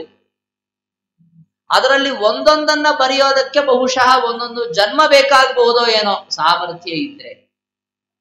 ಅದನ್ನ ಅತಿ ಕಡಿಮೆ ಸಮಯದಲ್ಲಿ ಅವರು ಬರಿಬೇಕು ಅಂದ್ರೆ ಹೇಗ್ ಬರೆದಿರ್ಲಿಕ್ಕಿಲ್ಲ ನೀವು ಆಲೋಚನೆ. ಆಮೇಲೆ ಅದೆಲ್ಲ ಅವ್ರ ಮನಸ್ಸಲ್ಲಿ ಹೇಗಿತ್ತು ಅಂದ್ರೆ, ಅವ್ರ ಗ್ರಂಥ ಬರೆದ್ರಲ್ಲ, ಅವರ ತಲೆಯಲ್ಲದು ಹಾಗೇ ಕೂತ್ಕೊಂಡು ನೀವು ಆ ಗ್ರಂಥ ಅವ್ರ ಕೈಯಿಂದ ಕಸ್ಕೊಂಡು ನೀವ್ ಇನ್ನೊಂದ್ಸರಿ ಬರೀರಿ ಅಂದ್ರೆ ಅದೇ ತರಹ ಬರೆಯುವ ಸಾಮರ್ಥ್ಯ ಅವರಿಗಿತ್ತು. ಇದನ್ನ ಅವರು ಚರಿತ್ರೆಯಲ್ಲಿ ಒಂದು ಕಥೆ ಹೇಳ್ತಾರೆ. ಸತ್ಯನಾಥ ತೀರ್ಥರು ತಮ್ಮ ಗೀತಾ ತಾತ್ಪರ್ಯ ಟೀಕಾ ವ್ಯಾಖ್ಯಾನದಲ್ಲಿ ಈ ಕಥೆಯನ್ನು ಬರೀತಾರೆ. ಗೀತಾ ಭಾಷ್ಯ, ಗೀತಾ ತಾತ್ಪರ್ಯ ಅಂತ ಎರಡು ಶ್ರೀಮದ್ ಆಚಾರ್ಯರ ಗ್ರಂಥಗಳು. ಎರಡಕ್ಕೂ ಟೀಕಾರಾಯರು ಟೀಕಾ ಬರೆದಿದ್ದಾರೆ. ಗೀತಾ ಭಾಷ್ಯಕ್ಕೆ ಪ್ರಮೇಯ ದೀಪಿಕಾ ಅಂತ, ಗೀತಾ ತಾತ್ಪರ್ಯಕ್ಕೆ ನ್ಯಾಯ ದೀಪಿಕಾ ಅಂತ ಎರಡು ಗ್ರಂಥ ಬರೆದಿದ್ದಾರೆ. ಅದೇನಾಗ್ಬಿಡ್ತು ಅಂದ್ರೆ, ನ್ಯಾಯ ದೀಪದಲ್ಲಿ ಇವತ್ತಿಗೆ ಮೊದಲಿಂದ ಕೊನೆ ತನಕ ಸಣ್ಣ ಸಣ್ಣ ಪಾಠಭೇದಗಳು ಸಿಗುತ್ತೆ. ಒಂದೇ ಅರ್ಥ ಇರುತ್ತೆ, ಚೂರು ಎರಡೆರಡು ತರ ವಾಕ್ಯಗಳು ಸಿಗುತ್ತೆ. ಒಂದು ಪುಸ್ತಕದಲ್ಲಿ ಒಂಥರ ಸಿಗತ್ತೆ, ಇನ್ನೊಂದು ಪುಸ್ತಕದಲ್ಲಿ ಇನ್ನೊಂದು ತರ ಸಿಗುತ್ತೆ. ಯಾಕೆ ಹೀಗೆ ಸಿಕ್ತು? ಅದಕ್ಕೊಂದು ಕಥೆ ಬರೀತಾರೆ ಅವರು ಸತ್ಯನಾಥ ತೀರ್ಥರು ತಮ್ಮ ವ್ಯಾಖ್ಯಾನದಲ್ಲಿ. ಅವರು ಗೀತಾ ತಾತ್ಪರ್ಯದ ಟೀಕೆಗೆ ವ್ಯಾಖ್ಯಾನ ಬರೆದಿದ್ದಾರೆ ಸತ್ಯನಾಥ ತೀರ್ಥರು. ಅವರೊಂದು ಕಥೆ ಹೇಳ್ತಾರೆ. ಏನು ಅಂದ್ರೆ, ಟೀಕಾರಾಯರು ಟೀಕಾ ಬರೆದ್ರಲ್ಲ, ಗೀತಾ ತಾತ್ಪರ್ಯಕ್ಕೆ ಟೀಕೆ ಬರೆದ್ರಲ್ಲ, ಅದನ್ನ ಯಾರೋ ಒಬ್ಬ ವ್ಯಕ್ತಿ ತಗೊಂಡೋದವನು ವಾಪಸ್ ತಂದೆ ಕೊಡ್ಲಿಲ್ಲ. ಆವಾಗ ಏನಾಯ್ತು ಅಂದ್ರೆ, ಬೇಕಲ್ರಿ ಮತ್ತೆ ಶಿಷ್ಯರಿಗೆ, ಅವನಿಗೆ ಕೊಟ್ಬಿಟ್ಟಿದ್ದೀನಿ ತಗೊಂಡೋಗಿದ್ದಾನೆ. ಮತ್ ಹಳೆ ಕಾಲಕ್ಕೆ ಕೊಡಬಾರ್ದು ಅಂತನೋ ದುರುದ್ದೇಶ ಅನ್ನೋದಕ್ಕಿಂತಲೂ ನೀವು ಹೀಗೆ ಆಲೋಚನೆ ಮಾಡಿ, ತುಂಬಾ ದೂರ ದೂರ ಇರ್ತಾರೆ. ಬರ್ಬೇಕು, ಕೊಡ್ಬೇಕು, ಕಾರಣಾಂತರಗಳಿಂದ ಬರ್ಲಿಕ್ಕೆ ಆಗೋದಿಲ್ಲ, ಅಷ್ಟರಲ್ಲಿ ಇನ್ನೊಬ್ರಿಗೆ ಅವಶ್ಯಕತೆ ಬೇಕು. ಒಂದು ಪುಸ್ತಕ ನಮ್ಗೆ ಯಾವಾಗ ಅನಿವಾರ್ಯ ಆಗಿರುತ್ತೆ ಆವಾಗ ಸಿಗಲಿಲ್ಲ ಅಂದ್ರೆ ಎಷ್ಟು ಕಷ್ಟ ಆಗತ್ತೆ ಗೊತ್ತಾ? ಇವತ್ತಿಗೆ ಬೇಡ ಅಂದ್ರೆ ನೀವೆಲ್ಲೋ ಪುಸ್ತಕ ಕೊಂಡ್ಕೊಂಡ್ ಬರ್ತೀರಾ, ಮುದ್ರಣ ಆಗಿರುತ್ತೆ. ಒಂದೇ ಪುಸ್ತಕದ್ದು ಒಂದೇ ಸರಿ ಮುದ್ರಣ ಮಾಡಿಸ್ಬೇಕಾದ್ರೆ 500-1000 ಕಾಪಿಗಳನ್ನು ಮಾಡಿಸ್ಬಿಟ್ಟಿರ್ತೀರಿ. ನಿಮ್ಗದು ಪುಸ್ತಕದ ಬವಣೆ ಗೊತ್ತಿಲ್ಲ. ಹಳೆ ಕಾಲಕ್ಕೆಲ್ಲ ಇರ್ತಾ ಇತ್ತು, ಬರ್ಕೊಂಡ್ರೆ ಉಂಟು. ಬರ್ಕೊಳ್ಳೋದಕ್ಕೆ ಅಂದ್ರೆ ತಿಂಗಳಾನುಗಟ್ಲೆ ಸಮಯ ಹಿಡಿಯತ್ತೆ. ನೀವು ಈ ಕಡೆ ಬರ್ಕೋತೀರಾ, ಅದನ್ನ ಉಪಯೋಗಿಸ್ಕೊಂಡು ಬೇರೆ ಏನಾರ ಮಾಡ್ತೀರಾ, ಎಷ್ಟು ಕಷ್ಟ ಇದೆ ಅದು. ಅದಕ್ಕೆ ಇರೋದೇನು ಅಂದ್ರೆ, ಪುಸ್ತಕ ಇನ್ನೊಬ್ಬರ ಕೈಗೆ ಹೋಯ್ತು ಅಂದ್ರೆ ವಾಪಸ್ ಬರಲ್ಲ. ಇವತ್ತಿಗೆ ನಿರ್ಭಯವಾಗಿ ಕೊಡ್ತಾರ್ರಿ ಪುಸ್ತಕವನ್ನ, ಅದ್ಬೇಕು ಅದು ತಗೊಳ್ಳಿ ಕೊಟ್ಬಿಡ್ತಾರೆ. ಯಾಕೆ? ಅವ್ನು ವಾಪಸ್ ಕೊಡದೇ ಇದ್ರು ಇನ್ನೊಂದು ಕೊಂಡ್ಕೊಂಡ್ರೆ ಆಯ್ತು ಅಂತ. ಇವತ್ತಿಗೂ ಯಾರು ಪುಸ್ತಕ ಕೆಲವ್ರು ಕೇಳಿದ್ರು ಕೊಡಲ್ಲ. ಯಾಕೆ ಕೊಡಲ್ಲ ಅಂದ್ರೆ, ಅದು ಹಳೇ ಕಾಲದಲ್ಲಿ ಆದಂತಹ ಕೆಲವು ಘಟನೆಗಳ ಒಂದು ಛಾಪು ಅದು. ಯಾಕೆ ಹೋಯ್ತು ಅಂದ್ರೆ ಬರೋದೇ ಇಲ್ಲ. ಏನ್ 50-100 ರೂಪಾಯಿ ಪುಸ್ತಕ ಹೋದ್ರೆ ಹೋಯ್ತು, ಇನ್ನೊಂದು ತಗೊಂಡ್ವಿ ಅನ್ನೋ ಭಾವನೆ ಇಲ್ಲ ಇವತ್ತಿಗೆ. ಯಾಕೆ? ಅಯ್ಯೋ ಪುಸ್ತಕ ಹೋದ್ರೆ ವಾಪಸ್ ಬರಲ್ಲ. ಅದಕ್ಕೆ 3 ಹೇಳ್ತಾರೆ, ದುಡ್ಡು, ಪುಸ್ತಕ ಮತ್ತೆ ಹೆಣ್ಣು ಅಂತ. 3 ಬೇರೆಯವ್ರಿಗೆ ಕೊಟ್ಟು ಬಿಟ್ರೆ, ಅದು ಒಂದು ದುಡ್ಡು ವಾಪಸ್ ಬಂದ್ರೆ ಅದಕ್ಕೆ ಹೇಳ್ತಾರೆ ಜೀರ್ಣ ಭ್ರಷ್ಟಾಚ ಖಂಡಶಃ ಅಂತ. ದುಡ್ಡು ವಾಪಸ್ಸು ಬರೋದೇ ಇಲ್ಲ. ಪರಹಸ್ತ ಗತಂ ಗತಂ ಅಂತ. ಇನ್ನೊಬ್ಬರ ಕೈ ಹೋಯ್ತು ಅಂದ್ರೆ ಹೋಗೇ ಬಿಡ್ತು ಅಂತ ಅರ್ಥ. ಅಥವಾ ಪುನರಾಯಾತಿ, ನಿಮ್ಮ ಅದೃಷ್ಟ ಇದ್ರೆ ಬಂದ್ರೂ ಬರಬಹುದು. ಹೇಗ್ ವಾಪಸ್ ಬರುತ್ತೆ ಅಂದ್ರೆ, ದುಡ್ಡು ಬಂದ್ರೆ ಖಂಡಶಃ, ನೀವು ₹100 ಕೊಟ್ರೆ ಒಂದ್ಸ ₹2 ಕೊಟ್ಟ, ₹3 ಕೊಟ್ಟ, ಖಂಡ ನಿಮ್ ₹100 ಬಂತು ಅನ್ನೋದೇ ಮರ್ತೋಗಿರ್ಬೇಕು. ಅವ್ರಿಗೆ ಕೊಟ್ಟಲ್ರಿ ಬಂತಲ್ರಿ, ಹೌದಾ ಬಂದಿರ್ಬೋದು ಕೊಡ್ಬೇಕು. ಒಂದ್ಸರಿ ₹100 ನೀವು ಕೊಟ್ರಿ, ನಾಳೆ ಅಂತ ನಿಮ್ ₹100 ಕೊಟ್ಟ, ಆಗತ್ತಾ? ಆಗದೇ ಇಲ್ಲ. ಇನ್ನ ಪುಸ್ತಕ ವಾಪಸ್ ಬರೋದೇ ಇಲ್ಲ. ಬಂದ್ರು ಅದ್ ಎಲ್ಲೋ ಕಿವಿ ಮಡಚಿರುತ್ತೆ, ಪೇಜ್ ಹರಿದಿರುತ್ತೆ, ಇನ್ನೊಂದೇನೋ ಮಾಡಿರ್ತಾರೆ, ಅದೇನೋ ಗಲೀಜ್ ಬಿದ್ದಿರುತ್ತೆ ಅದ್ರ ಮೇಲೆ. ಇದನ್ ನಿಮ್ ಕೈಲಿದ್ರೇನು ಆಗ್ಬೋದದು, ಆದ್ರೆ ಇನ್ನೊಬ್ರು ಮಾಡಿದ್ರು ಅನ್ನೋಂತ ಆಕ್ಷೇಪ ಉಳ್ಕೊಳತ್ತೆ ನೋಡಿ. ಕೊನೆ ಮನಸ್ಸು, ಅಯ್ಯೋ ಪುಸ್ತಕ ಹಾಳು ಮಾಡ್ಬಿಟ್ಟ ಅವನು. ಅದಕ್ಕೆಲ್ಲ ಯಾರು ಶಾಸ್ತ್ರದ ಉತ್ತರಗಳನ್ನ ಹೇಳ್ತಾರೆ, ಇದು ಪುಸ್ತಕ ಗಲೀಜ್ ಆಗೋದೇ ಇತ್ತು ಅಂದ್ರೆ ನನ್ ಕೈಲಿದ್ರು ಆಗ್ತಿತ್ತು, ಅದ್ ಹರಿಯೋದೇ ಇತ್ತು ಅಂದ್ರೆ ನನ್ ಕೈಲೂ ಹರಿತಿತ್ತು, ಅವನ್ ಯಾಕೆ ಬೈಬೇಕು. ಇವೆಲ್ಲ ಏನು ಅಂದ್ರೆ ವೇದಾಂತದ ವಿಚಾರಗಳು, ಅದನ್ನ ವ್ಯವಹಾರದಲ್ಲಿ ತರಕ್ ಆಗಲ್ವಲ್ಲ. ಅವನ್ ಕೈಯಲ್ಲಿ ಕೊಟ್ಟಿದ್ದು ಖರೀತು ಅಂತಾನೆ ಕೊನೆ ತನಕ ಅವನನ್ನ ನಾವು ಬೈಕೊಳ್ಳಿ. ಯಾವುದೇ ಒಂದು ಕಾರಣ ಇರ್ಲಿ, ಅದು ಗೀತಾ ತಾತ್ಪರ್ಯ ಟೀಕಾ ಅದ್ ಇನ್ನೊಬ್ಬರ ಕೈಯಲ್ಲಿ ಹೋಗಿತ್ತು, ವಾಪಸ್ ಬಂದಿರ್ಲಿಲ್ಲ, ಶಿಷ್ಯರಿಗೆ ಬೇಕಿತ್ತು. ನೀವು ತಗೊಂಡೋದವ್ರನ್ನು ಬೈಯೋದು ಬೇಡ. ಪಾಪ ಅವ್ರು ಕೊಡ್ಬೇಕು ಅಂತಾನೆ ಇಟ್ಕೊಂಡಿರ್ಬೋದು, ಕೊಡೋ ತಡ ಆಗಿರ್ಬೋದು, ಏನೋ ಒಂದ್ ಕಾರಣ ಇರ್ಬೋದು, ಒಟ್ಟು ಕೊಟ್ಟಿರ್ಲಿಲ್ಲ. ಟೀಕಾ ಕೃತ್ಪಾದರು ಏನ್ ಮಾಡಿದ್ರು, ಅಯ್ಯೋ ಅದಕ್ಕೆ ಯಾಕೆ ಅಷ್ಟಲ್ಲೇ ಕೆಡಿಸ್ಕೊಳ್ತಿರೋ, ಇನ್ನೊಂದ್ಸರಿ ನಾನೇ ಬರೆದು ಕೊಟ್ಬಿಡ್ತೀನಿ. ಇದು ಟೀಕಾರಾಯರಿಗೆ ತಮ್ಮ ಶಿಷ್ಯರ ಮೇಲಿರುವಂತ ಕರುಣೆ. ಅದಕ್ಕೆ ಅವ್ರೇನ್ ಮಾಡಿದ್ರು, ಇನ್ನೊಂದ್ಸರಿ ಬರೆದ್ರಂತೆ. ಎಲ್ಲ ಅದೇ ತರ ಇರ್ಬೇಕಲ್ಲ ಅಂತ ಶಿಷ್ಯರು ಕೇಳ್ಬೇಕು. ನೋಡಿ, ಶಿಷ್ಯರಿಗೂ ಎಂತ ನಂಬಿಕೆ ಅಂದ್ರೆ ನಮ್ಮ ಗುರುಗಳು ಬರೆದ್ರು ಅಂದ್ರೆ ಅದನ್ನೇ ಬರೀತಾರೆ ಅನ್ನುವಂತ ವಿಶ್ವಾಸ. ಕೊನೆಗೇನಾಯ್ತು ಅಂದ್ರೆ ಆವಾಗಲೋ ಮುಂದೊಮ್ಮೆಯೋ 2 ಪುಸ್ತಕಗಳು ಬಂತು. 2 ಪುಸ್ತಕಗಳು ಅದರದ್ದು ಪ್ರತಿಲಿಪಿಗಳೆಲ್ಲ ಬಂತು. ನೋಡಿದಾಗ ಏನಾಯ್ತು, ಬಹುಭಾಗ ಎಲ್ಲ ಒಂದೇ ತರ ಇದೆ, ಕೆಲವು ಕಡೆ ಬೇರೆ ಬೇರೆ ತರ ಆಯ್ತು. ಹೀಗಿದು 2 ಸರಿ ಟೀಕಾರಾಯರು ಗೀತಾ ತಾತ್ಪರ್ಯಕ್ಕೆ ಟೀಕೆ ಬರೆದು ಅದು 2 ತರ ಕೂತ್ಕೊಂತು ಲೋಕದಲ್ಲಿ. ಅಂದ್ರೆ ಅವರು ಎಷ್ಟರ ಮಟ್ಟಿಗೆ ಈ ವಾಕ್ಯಕ್ಕೆ ಹೀಗೆ ಅರ್ಥ ಹೇಳಬೇಕು ಅನ್ನೋದನ್ನ ನಿರ್ಧಾರ ಮಾಡ್ಕೊಂಡಿದ್ರು ಅಂತ ವಿಚಾರ ಮಾಡಿ. ಈಗ ಸಾಮಾನ್ಯರಿಗೆ ಏನಾಗ್ಬಿಡುತ್ತೆ, ಒಂದು ವಾಕ್ಯ ಓದಿದ್ರೆ ಏನೋ ಅರ್ಥ ಹೇಳಿದ್ದೆ ಹೋದ್ ಸರಿ, ವಿಚಾರ ಮಾಡಿ ಹೇಳಿದ್ನಪ್ಪ, ನಮ್ಗೆ ಎಷ್ಟೋ ಸರಿ ಆಗತ್ತೆ. ಒಂದು ವಾಕ್ಯಕ್ಕೆ ನಾವು ತುಂಬಾ ಕಷ್ಟಪಟ್ಟು ವಿಚಾರ ಮಾಡಿ ಹೀಗ ಅರ್ಥ ಅಂತ ಒಂದ್ಸರಿ ಒಬ್ಬ ಹುಡುಗನ ಪಾಠ ಹೇಳಿರ್ತೀವಿ, ಆ ಹುಡುಗ ಮರ್ತು ಹೋಗ್ಬಿಡ್ತಾನೆ. ಯಾವಾಗ 1 ತಿಂಗಳು 2 ತಿಂಗಳಾದ್ಮೇಲೆ ಇದನ್ನು ಪಂಕ್ತಿ ಅರ್ಥ ಆಗ್ತಾ ಇಲ್ಲ ಅಂತ ಬರ್ತಿರ್ತಾನೆ. ನಾನು ಹೇಳಿದ ಅವಾಗ ವಿಚಾರ ಮಾಡಿ ಹೇಳಿದ್ದೀನಿ, ನನಗೂ ಅರ್ಥ ಆಗ್ತಾ ಇಲ್ಲ ಅಂತ ಕೂತ್ಕೋತೀನಿ. ಅಲ್ಲ, ನೀವು ಅವಾಗ ಹೇಳಿದ್ರಿ ನಂಗೆ ಚೆನ್ನಾಗಿ ನೆನಪಿದೆ, ಒಂದು ಒಳ್ಳೆ ಶಿಷ್ಯ ಆದ್ರೆ ಹಾಗೆ ಹೇಳ್ತಾರೆ, ಆವಾಗ್ಲೂ ಇಟ್ಟೆ ಚೆನ್ನಾಗಿತ್ತು ನಿಮ್ಮ ಹಣೆ ಬಾರ ಅಂತ ಬಯೋ ಶಿಷ್ಯರು ಹೇಳ್ತಾರೆ. ಆದ್ರೆ ಒಂದ್ಸರಿ ವಿಚಾರ ಮಾಡದ ಹಾಗೆ ಇನ್ನೊಂದ್ಸರಿ ನಾವು ವಿಚಾರ ಮಾಡ್ತೀವಿ ಅಂತಿಲ್ಲ. ಈ ಸರಿ ನಮ್ಗೆ ಗೊತ್ತಾದದ್ದು ಮುಂದಿನ ಸರಿ ಗೊತ್ತಾಗೇ ಆಗತ್ತೆ ಅಂತಿಲ್ಲ. ಇದು ನಮ್ಮ ಪರಿಸ್ಥಿತಿ. ಅದ್ರ ಟೀಕಾರಾಯರು ನೋಡಿ, ಏಕ ಪ್ರಕಾರವಾಗಿ ಆವಾಗ ಹೇಗೋ ಇನ್ನು ಮುಂದೆ ಎಷ್ಟು ವರ್ಷ ಹೋದ್ರು ಹಾಗೆ. ಇದರ ಜೊತೆಗೆ ನಾನು ಮೊನ್ನೆ ಹೇಳಿದ್ನಲ್ಲ, ಅವರು ತಮ್ಮ ಗ್ರಂಥಗಳಲ್ಲಿ ಉಲ್ಲೇಖ ಮಾಡಿದ ಪರಮತದ ಗ್ರಂಥಗಳ ಭಾಗಗಳು, ಅವರು ಕುಳಿತುಕೊಂಡು ಬರೆದಂತಹದ್ದು ಯರಗೋಳದ ಗುಹೆಯಲ್ಲಿ, ಅಲ್ಲಿ ಅದು ಎಷ್ಟು ಪುಸ್ತಕಗಳನ್ನ ಅವ್ರು ಇಟ್ಕೊಳ್ಳಿಕ್ ಸಾಧ್ಯ ಇತ್ತು ಅನ್ನೋದನ್ನ ಆಲೋಚನೆ ಮಾಡಿ. ಒಂದು ದೊಡ್ಡ ಗ್ರಂಥಾಲಯವೇ ಬೇಕು. ಅವರ ಇತಿಹಾಸದಲ್ಲಿ ಹೇಳೋದಿದೆ, ಯಾವುದೋ ಒಂದು ಗ್ರಂಥಾಲಯವನ್ನೇ ಅವರು ಸ್ವಲ್ಪ ದಿವಸಗಳ ಮಟ್ಟಿಗೆ ನೋಡಿಕೊಂಡಿದ್ರು ಹೇಳ್ತಾರೆ. ಆದ್ರೆ ಅವರು ಗ್ರಂಥಗಳನ್ನ ಬರೆಯುವಾಗ ಅವ್ರಿಗೆ ಎಷ್ಟು ಗ್ರಂಥಗಳನ್ನ ಯಾರು ಒದಗಿಸ್ಕೊಟ್ಟಿದ್ರು? ಯಾವುದೋ ಒಂದು ಗ್ರಂಥ ಬರೋದಕ್ಕೆ ಅಂತ ಹೇಳಿ ತಡವಾಯ್ತು ಅಂತ ಇಟ್ಕೊಳ್ಳಿ, ಗ್ರಂಥ ಬರೆಯೋದು ನಿಂತು ಹೋಗುತ್ತೆ. ಅಷ್ಟೇ ಅಲ್ಲದೆ ಇನ್ನೊಬ್ಬರು ಹೇಳಿದ್ದನ್ನ, ಪರಮತದ ಅನುವಾದವನ್ನ ಸ್ವಲ್ಪ ಮಟ್ಟಿಗೆ ವ್ಯತ್ಯಾಸವಾಗಿ ಮಾಡಿದರೂ ಕೂಡ ಮುಂದೊಂದು ದಿವಸ ಒಬ್ಬ ವ್ಯಕ್ತಿ ಬೆಲೆ ಕೊಡಲಾರೆ. ಎಂತೆಂತಹ ಮಹಾನುಭಾವರು ಇತಿಹಾಸದಲ್ಲಿ ಆಗಿ ಹೋದ್ರು, ಯಾರು ಒಬ್ಬರೂ ಕೂಡ ಇವತ್ತಿನ ತನಕ ಟೀಕಾಕೃತ್ಪಾದರು ಯಾರು ಹೇಳದೇ ಇರುವಂತಹದ್ದನ್ನ ಹೇಳ್ಬಿಟ್ಟಿದ್ದಾರೆ. ಅವ್ರು ಹಂಗ ಹೇಳೇ ಇಲ್ಲ, ಇವರು ತಪ್ಪಾಗಿ ಅನುವಾದ ಮಾಡಿಬಿಟ್ಟಿದ್ದಾರೆ, ಸಾಧ್ಯವೇ ಇಲ್ಲ. ಎಷ್ಟೋ ಜನ ಅದೇ ಮತದವರಿಗೆ ನಮ್ಮ ಮತ ಹೀಗೆ ಅಂತ ಗೊತ್ತಾಗಿರಲ್ಲ. ನಮ್ಮ ಮತದಲ್ಲಿ ಹೀಗೆ ಹೇಳೇ ಇಲ್ವಲ್ಲ, ಕೊನೆಗೆಲ್ಲೋ ಹುಡುಕಿದ್ರೆ ಮೂಲೆಯಲ್ಲೇ ಇಲ್ಲ, ನಮ್ಮ ಗ್ರಂಥದಲ್ಲೇ ಹೇಳಿದ್ದಾರೆ, ನಾವು ಅದನ್ನು ನೋಡಿರ್ಲಿಲ್ಲ. ಇದೇನು ಹುಟ್ಟಿದಾಗಿನಿಂದ ಅದೇ ಮತಕ್ಕೆ ಅಂತ ತಲೆಬೋಳಿಸಿ ಕೂತ್ಕೊಂಡವರ ಪರಿಸ್ಥಿತಿ. ಆದ್ರೆ ಟೀಕಾರಾಯರು ತಮ್ಮ ಎಷ್ಟು ಅಲ್ಪವಾದ ಕಾಲದಲ್ಲಿ ಅದನ್ನ ಮಾಡಿದ್ರು. ಅಷ್ಟಾಗಿ ಅವರ ವಿನಯವನ್ನ ನೀವು ಅವರ ಗ್ರಂಥಗಳಲ್ಲಿ ನೋಡ್ಬೇಕು. ಟೀಕಾರಾಯರು ತಮ್ಮ ಟೀಕೆಗಳಲ್ಲಿ ಬರಿಬೇಕಾದ್ರೆ ಎಷ್ಟು ವಿನಯದಿಂದ ಬರೀತಾರೆ. ನನಗೇನು ಬರಲ್ಲ ಅಂತ ಹೇಳ್ತಾರೆ. ನೀವು ಅವರು ಶ್ರೀಮನ್ ನ್ಯಾಯಸುಧಾ ಗ್ರಂಥದಲ್ಲಿ ನೀವು ನೋಡಬಹುದು, ಪ್ರಾರಂಭದಲ್ಲಿ ಅವರೊಂದು ಶ್ಲೋಕವನ್ನು ಬರೀತಾರೆ. ನ ಶಬ್ದಾರ್ಥವು ಗಾಢಾಹ ನ ಚ ನಿಗಮ ಚರ್ಚಾಸು ಚತುರಾಹ ನ ಚ ನ್ಯಾಯೇ ಪ್ರೌಢಾಹ ನ ಚ ವಿದಿತ ವೇದ್ಯಾ ಅಪಿ ವಯಂ. ನನಗೇನೂ ಬರಲ್ಲ. ನಮಗೇನೂ ಬರಲ್ಲ ಅಂತ ನಮ್ದಿರುತ್ತೆ. ಯಾರು ಬಂದು ಕೇಳಿದ್ರೆ ಇದೇನ್ರ ಬರುತ್ತೆ, ಬರುತ್ತೆ ಅಂತೀವಿ ನಾವು. ಯಾಕೆ ಇಲ್ಲ ಅಂದ್ಬಿಟ್ರೆ ಎಲ್ಲಿ ಮರ್ಯಾದೆ ಹೋಗುತ್ತೋ ಅಂತ. ಯಾವಾಗ್ಲೂ ಇರೋದೇ ಹಾಗೆ. ಯಾರಿಗ್ ಬರ್ತಿರತ್ತೆ ಅವ್ರು ಬರುತ್ತೆ ಅಂತ ಹೇಳಲ್ಲ, ಯಾರಿಗ್ ಬರ್ತಿರಲ್ಲ ಅವರೇ ಬರುತ್ತೆ ಅಂತ ಹೇಳ.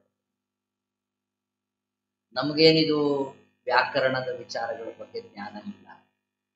ಟೀಕಾರಾಯರ ಗ್ರಂಥಗಳಲ್ಲಿ ನೋಡಬೇಕು ಎಂತೆಂತಹ ವ್ಯಾಕರಣದ ವಿಚಾರಗಳು. ಎಲ್ಲಿಯ ತನಕ ಅಂತಂದ್ರೆ ಪಾಣಿನಿಯ ಸೂತ್ರಗಳು, ಅದಕ್ಕೆ ಪತಂಜಲಿ ಬರೆದಿರುವ ಮಹಾಭಾಷ್ಯ, ಅದಕ್ಕೆ ವ್ಯಾಖ್ಯಾನಗಳು, ಅದೇ ಒಂದು ದೊಡ್ಡ ಪರಂಪರೆ ಬಂದು ಹೋಗಿದೆ. ಆದ್ರೆ ಟೀಕಾರಾಯರು ಆ ಎಲ್ಲ ಪರಂಪರೆಯವರನ್ನ ಅಲ್ಲಗಳೆದು ನಿಮಗೆ ಪತಂಜಲಿಯ ವಾಕ್ಯ ಅರ್ಥವಾಗಿಲ್ಲ, ನಮ್ಮ ಆಚಾರ್ಯರು ಹೇಳಿದ್ದಕ್ಕೆ ಅನುಕೂಲವಾಗಿಯೇ ಪಾಣಿನಿ ಸೂತ್ರ ಅಥವಾ ಪತಂಜಲಿ ವಾಕ್ಯಗಳು ಎಲ್ಲವೂ ಕೂಡ ಇದೆ. ಮುಂದಿನವರು ವ್ಯಾಕರಣದ ಸಿದ್ಧಾಂತವನ್ನು ಪ್ರವರ್ತನ ಮಾಡಿದವರು, ವ್ಯಾಕರಣಗಳನ್ನ ಬೆಳೆಸಿದಂಥವ್ರು ಅಂತೇನಿದ್ದಾರೆ, ಅವರೆಲ್ಲರೂ ಕೂಡ ಸರಿಯಾದ ಸಿದ್ಧಾಂತಕ್ಕೆ ವಿರುದ್ಧವಾಗಿ ಮಾಡಬೇಕು ಅಂತಾನೆ ಹಠತೊಟ್ಟು ತಪ್ಪು ಕಲ್ಪನೆಗಳನ್ನ ಜನರಲ್ಲಿ ಮೂಡಿಸಿದ್ದಾರೆ ಅನ್ನೋದನ್ನ ತೋರಿಸ್ತಾರೆ.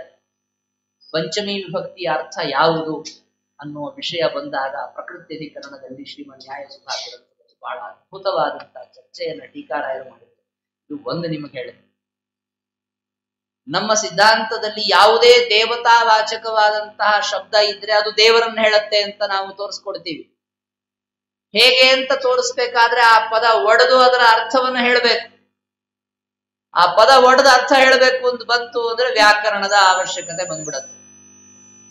ಅಂತಹದ್ದು ಎಷ್ಟು ಶಬ್ದಗಳನ್ನ ಆಚಾರ್ಯರು ವ್ಯಾಖ್ಯಾನ ಮಾಡಿದ್ದಾರೆ. ಸುಮಾರು 200-250 ಶಬ್ದಗಳು, ಕಡಿಮೆ ಅಂದ್ರೆ ಆಚಾರ್ಯರು ಆ ತರಹ ವ್ಯಾಖ್ಯಾನ ಮಾಡಿದ್ದಿದೆ.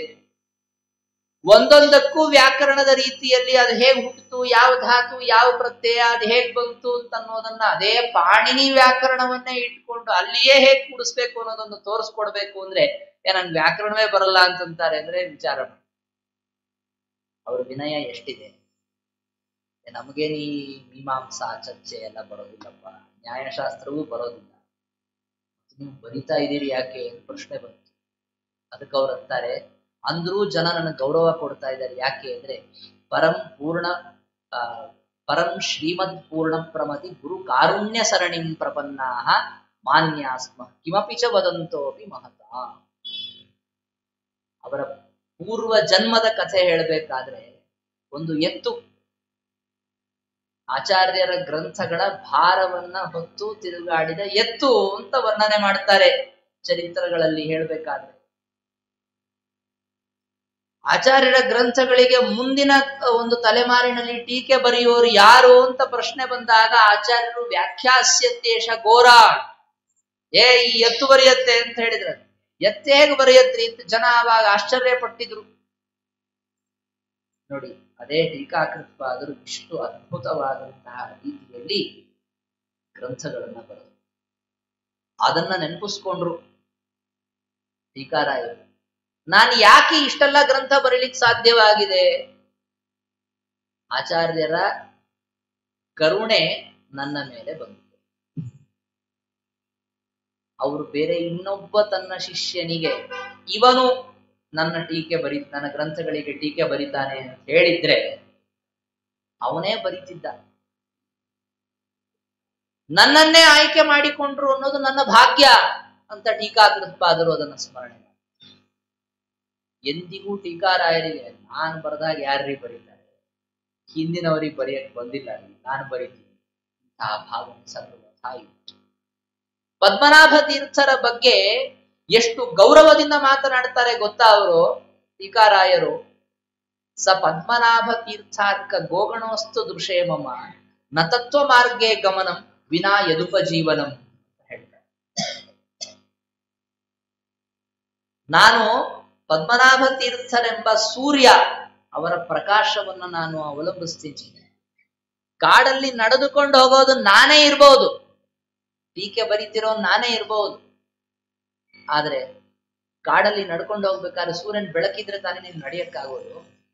ನಮ್ಮ ಪದ್ಮನಾಭ ತೀರ್ಥರು ಬರೆದಿರುವ ಟೀಕೆಗಳು ಅಂತಂದ್ರೆ ಹಾಗೆ.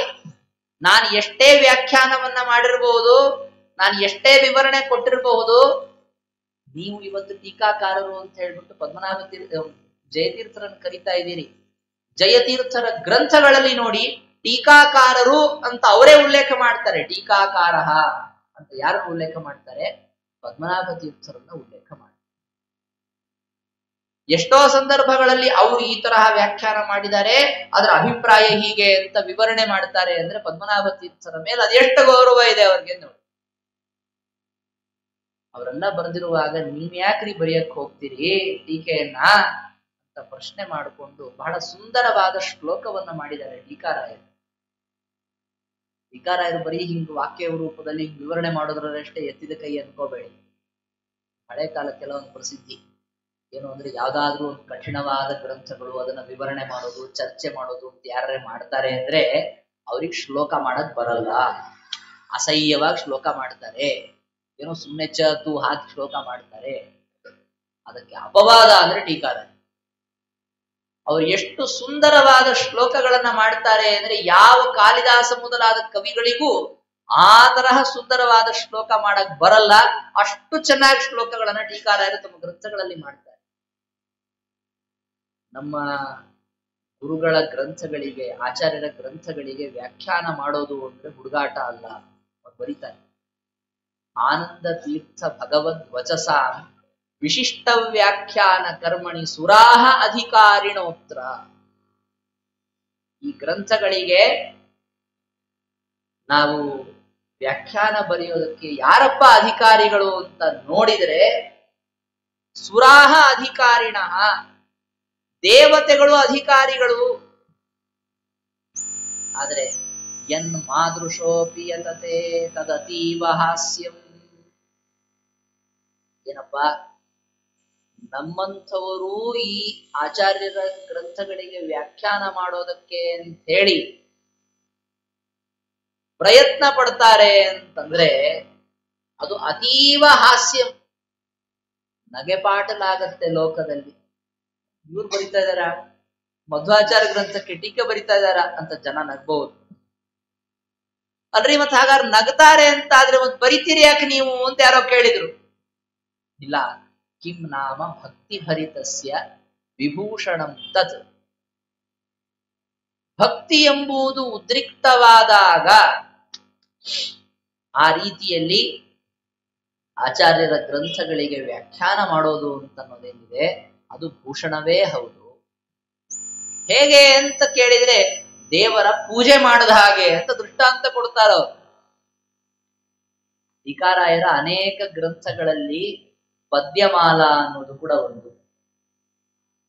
ಅವರು ದೇವರ ಪೂಜೆಯನ್ನ ಹೇಗೆ ಮಾಡಬೇಕು ಅನ್ನೋದನ್ನು ಬಹಳ ಸುಂದರವಾಗಿ ತೋರಿಸ್ಕೊಟ್ಟಿದ್ದಾರೆ ಪದ್ಯಮಾಲಾ ಗ್ರಂಥದಲ್ಲಿ. ಬರೀ ಅವರು ಶಾಸ್ತ್ರ, ಚರ್ಚೆ, ವಾದ, ಗಿಡ ಎಲ್ಲ ಸರಿ ಇದೆ. ದೇವರ ಪೂಜೆ ವಿಷಯ ಬಂತು ಅಂದ್ರೆ ಅದು ಕರ್ಮಕಾಂಡ ಅಲ್ವಾ, ಅದ್ರ ಬಗ್ಗೆ ಹೆಚ್ಚು ಜಯತೀರ್ಥರಿಲ್ಲ ಅನ್ಕೋಬೇಡಿ. ಭಗವಂತನ ಪೂಜೆಯನ್ನ ಹೇಗ್ ಮಾಡೋದು ಅಂತ ಅನ್ನೋದನ್ನ ಎಷ್ಟು ಅದ್ಭುತವಾಗಿ ಬರೆದು ಕೊಟ್ಟಿದ್ದಾರೆ ಅಂದ್ರೆ ಇವತ್ತಿಗೆ ದೇವರ ಪೂಜೆ ನಾವ್ ಹೇಗ್ ಮಾಡ್ಬೇಕು ಅಂತ ವಿಷಯ ಬಂತು ಅಂದ್ರೆ ತಂತ್ರಸಾರ ಸಂಗ್ರಹ, ಮತ್ತೆ ನಾರಾಯಣ ಪಂಡಿತಾಚಾರ್ಯರು ಬರೆದಿರುವಂತಹ ಯೋಗ ದೀಪಿಕಾ, ಮತ್ತೆ ಸಾಕ್ಷಾತ್ ಶ್ರೀಮದ್ ಆಚಾರ್ಯರ ತಮ್ಮಂದಿರು ವಿಷ್ಣು ತೀರ್ಥರು ಅವರು ಬರೆದಿರುವಂತಹ ಸನ್ಯಾಸ ಪದ್ಧತಿ, ಮತ್ತೆ ಈ ಕಡೆಗೆ ಜಯತೀರ್ಥರು ಬರೆದಿರುವಂತಹ ಪದ್ಯಮಾಲ, ಈ ಗ್ರಂಥಗಳ ಆಧಾರದಲ್ಲಿ ಇವತ್ತು ನಾವು ಪೂಜೆಗಳನ್ನ ಮಾಡ್ತಾ ಇದ್ದೇವೆ. ಪೂಜೆ ಮಾಡೋದು ಹೇಗೆ ಅನ್ನೋದಕ್ಕೆ ಆಧಾರ ಯಾವುದು? ಈ ಗ್ರಂಥಗಳ ಆಧಾರವನ್ನು ಇಟ್ಕೊಂಡು ನಮ್ಮ ಪೂಜೆಯ ಒಂದು ವ್ಯವಸ್ಥೆಯನ್ನ, ಪೂಜಾ ಪದ್ಧತಿ ನೀವು ತಗೊಳ್ತಿರ್ತೀರಿ, ಯಾವ್ದ್ರ ಪ್ರಕಾರ ಮಾಡ್ತೀರಿ ಅಂತ ಕೇಳಿ ಯಾವ್ದು ಪುಸ್ತಕ ತೋರಿಸ್ಬಿಟ್ಟು ನೋಡ್ರಿ ಇದ್ರ ಪ್ರಕಾರ ನೀವು. ಅದಕ್ಕೆ ಮೂಲ ಯಾವುದು? ಜಯತೀರ್ಥರು, ನಾರಾಯಣ ಪಂಡಿತಾಚಾರ್ಯರು, ವಿಷ್ಣು ತೀರ್ಥರು, ಶ್ರೀಮದ್ ಆಚಾರ್ಯರು ಇವ್ರುಗಳು ಮಾಡಿದಂತಹ ಈ ಗ್ರಂಥಗಳ ಆಧಾರದಲ್ಲಿ ನಮ್ಮ ಪೂಜಾ ಪದ್ಧತಿ ನಿರ್ಮಾಣ ಆಗಿದೆ ನೋಡಿ. ಇದರಲ್ಲೂ ಜಯತೀರ್ಥರ ಒಂದು ಕೊಡುಗೆ ಇದೆ ಅನ್ನೋದನ್ನ ನಾವು ಮರಿಬಾರ್ದು.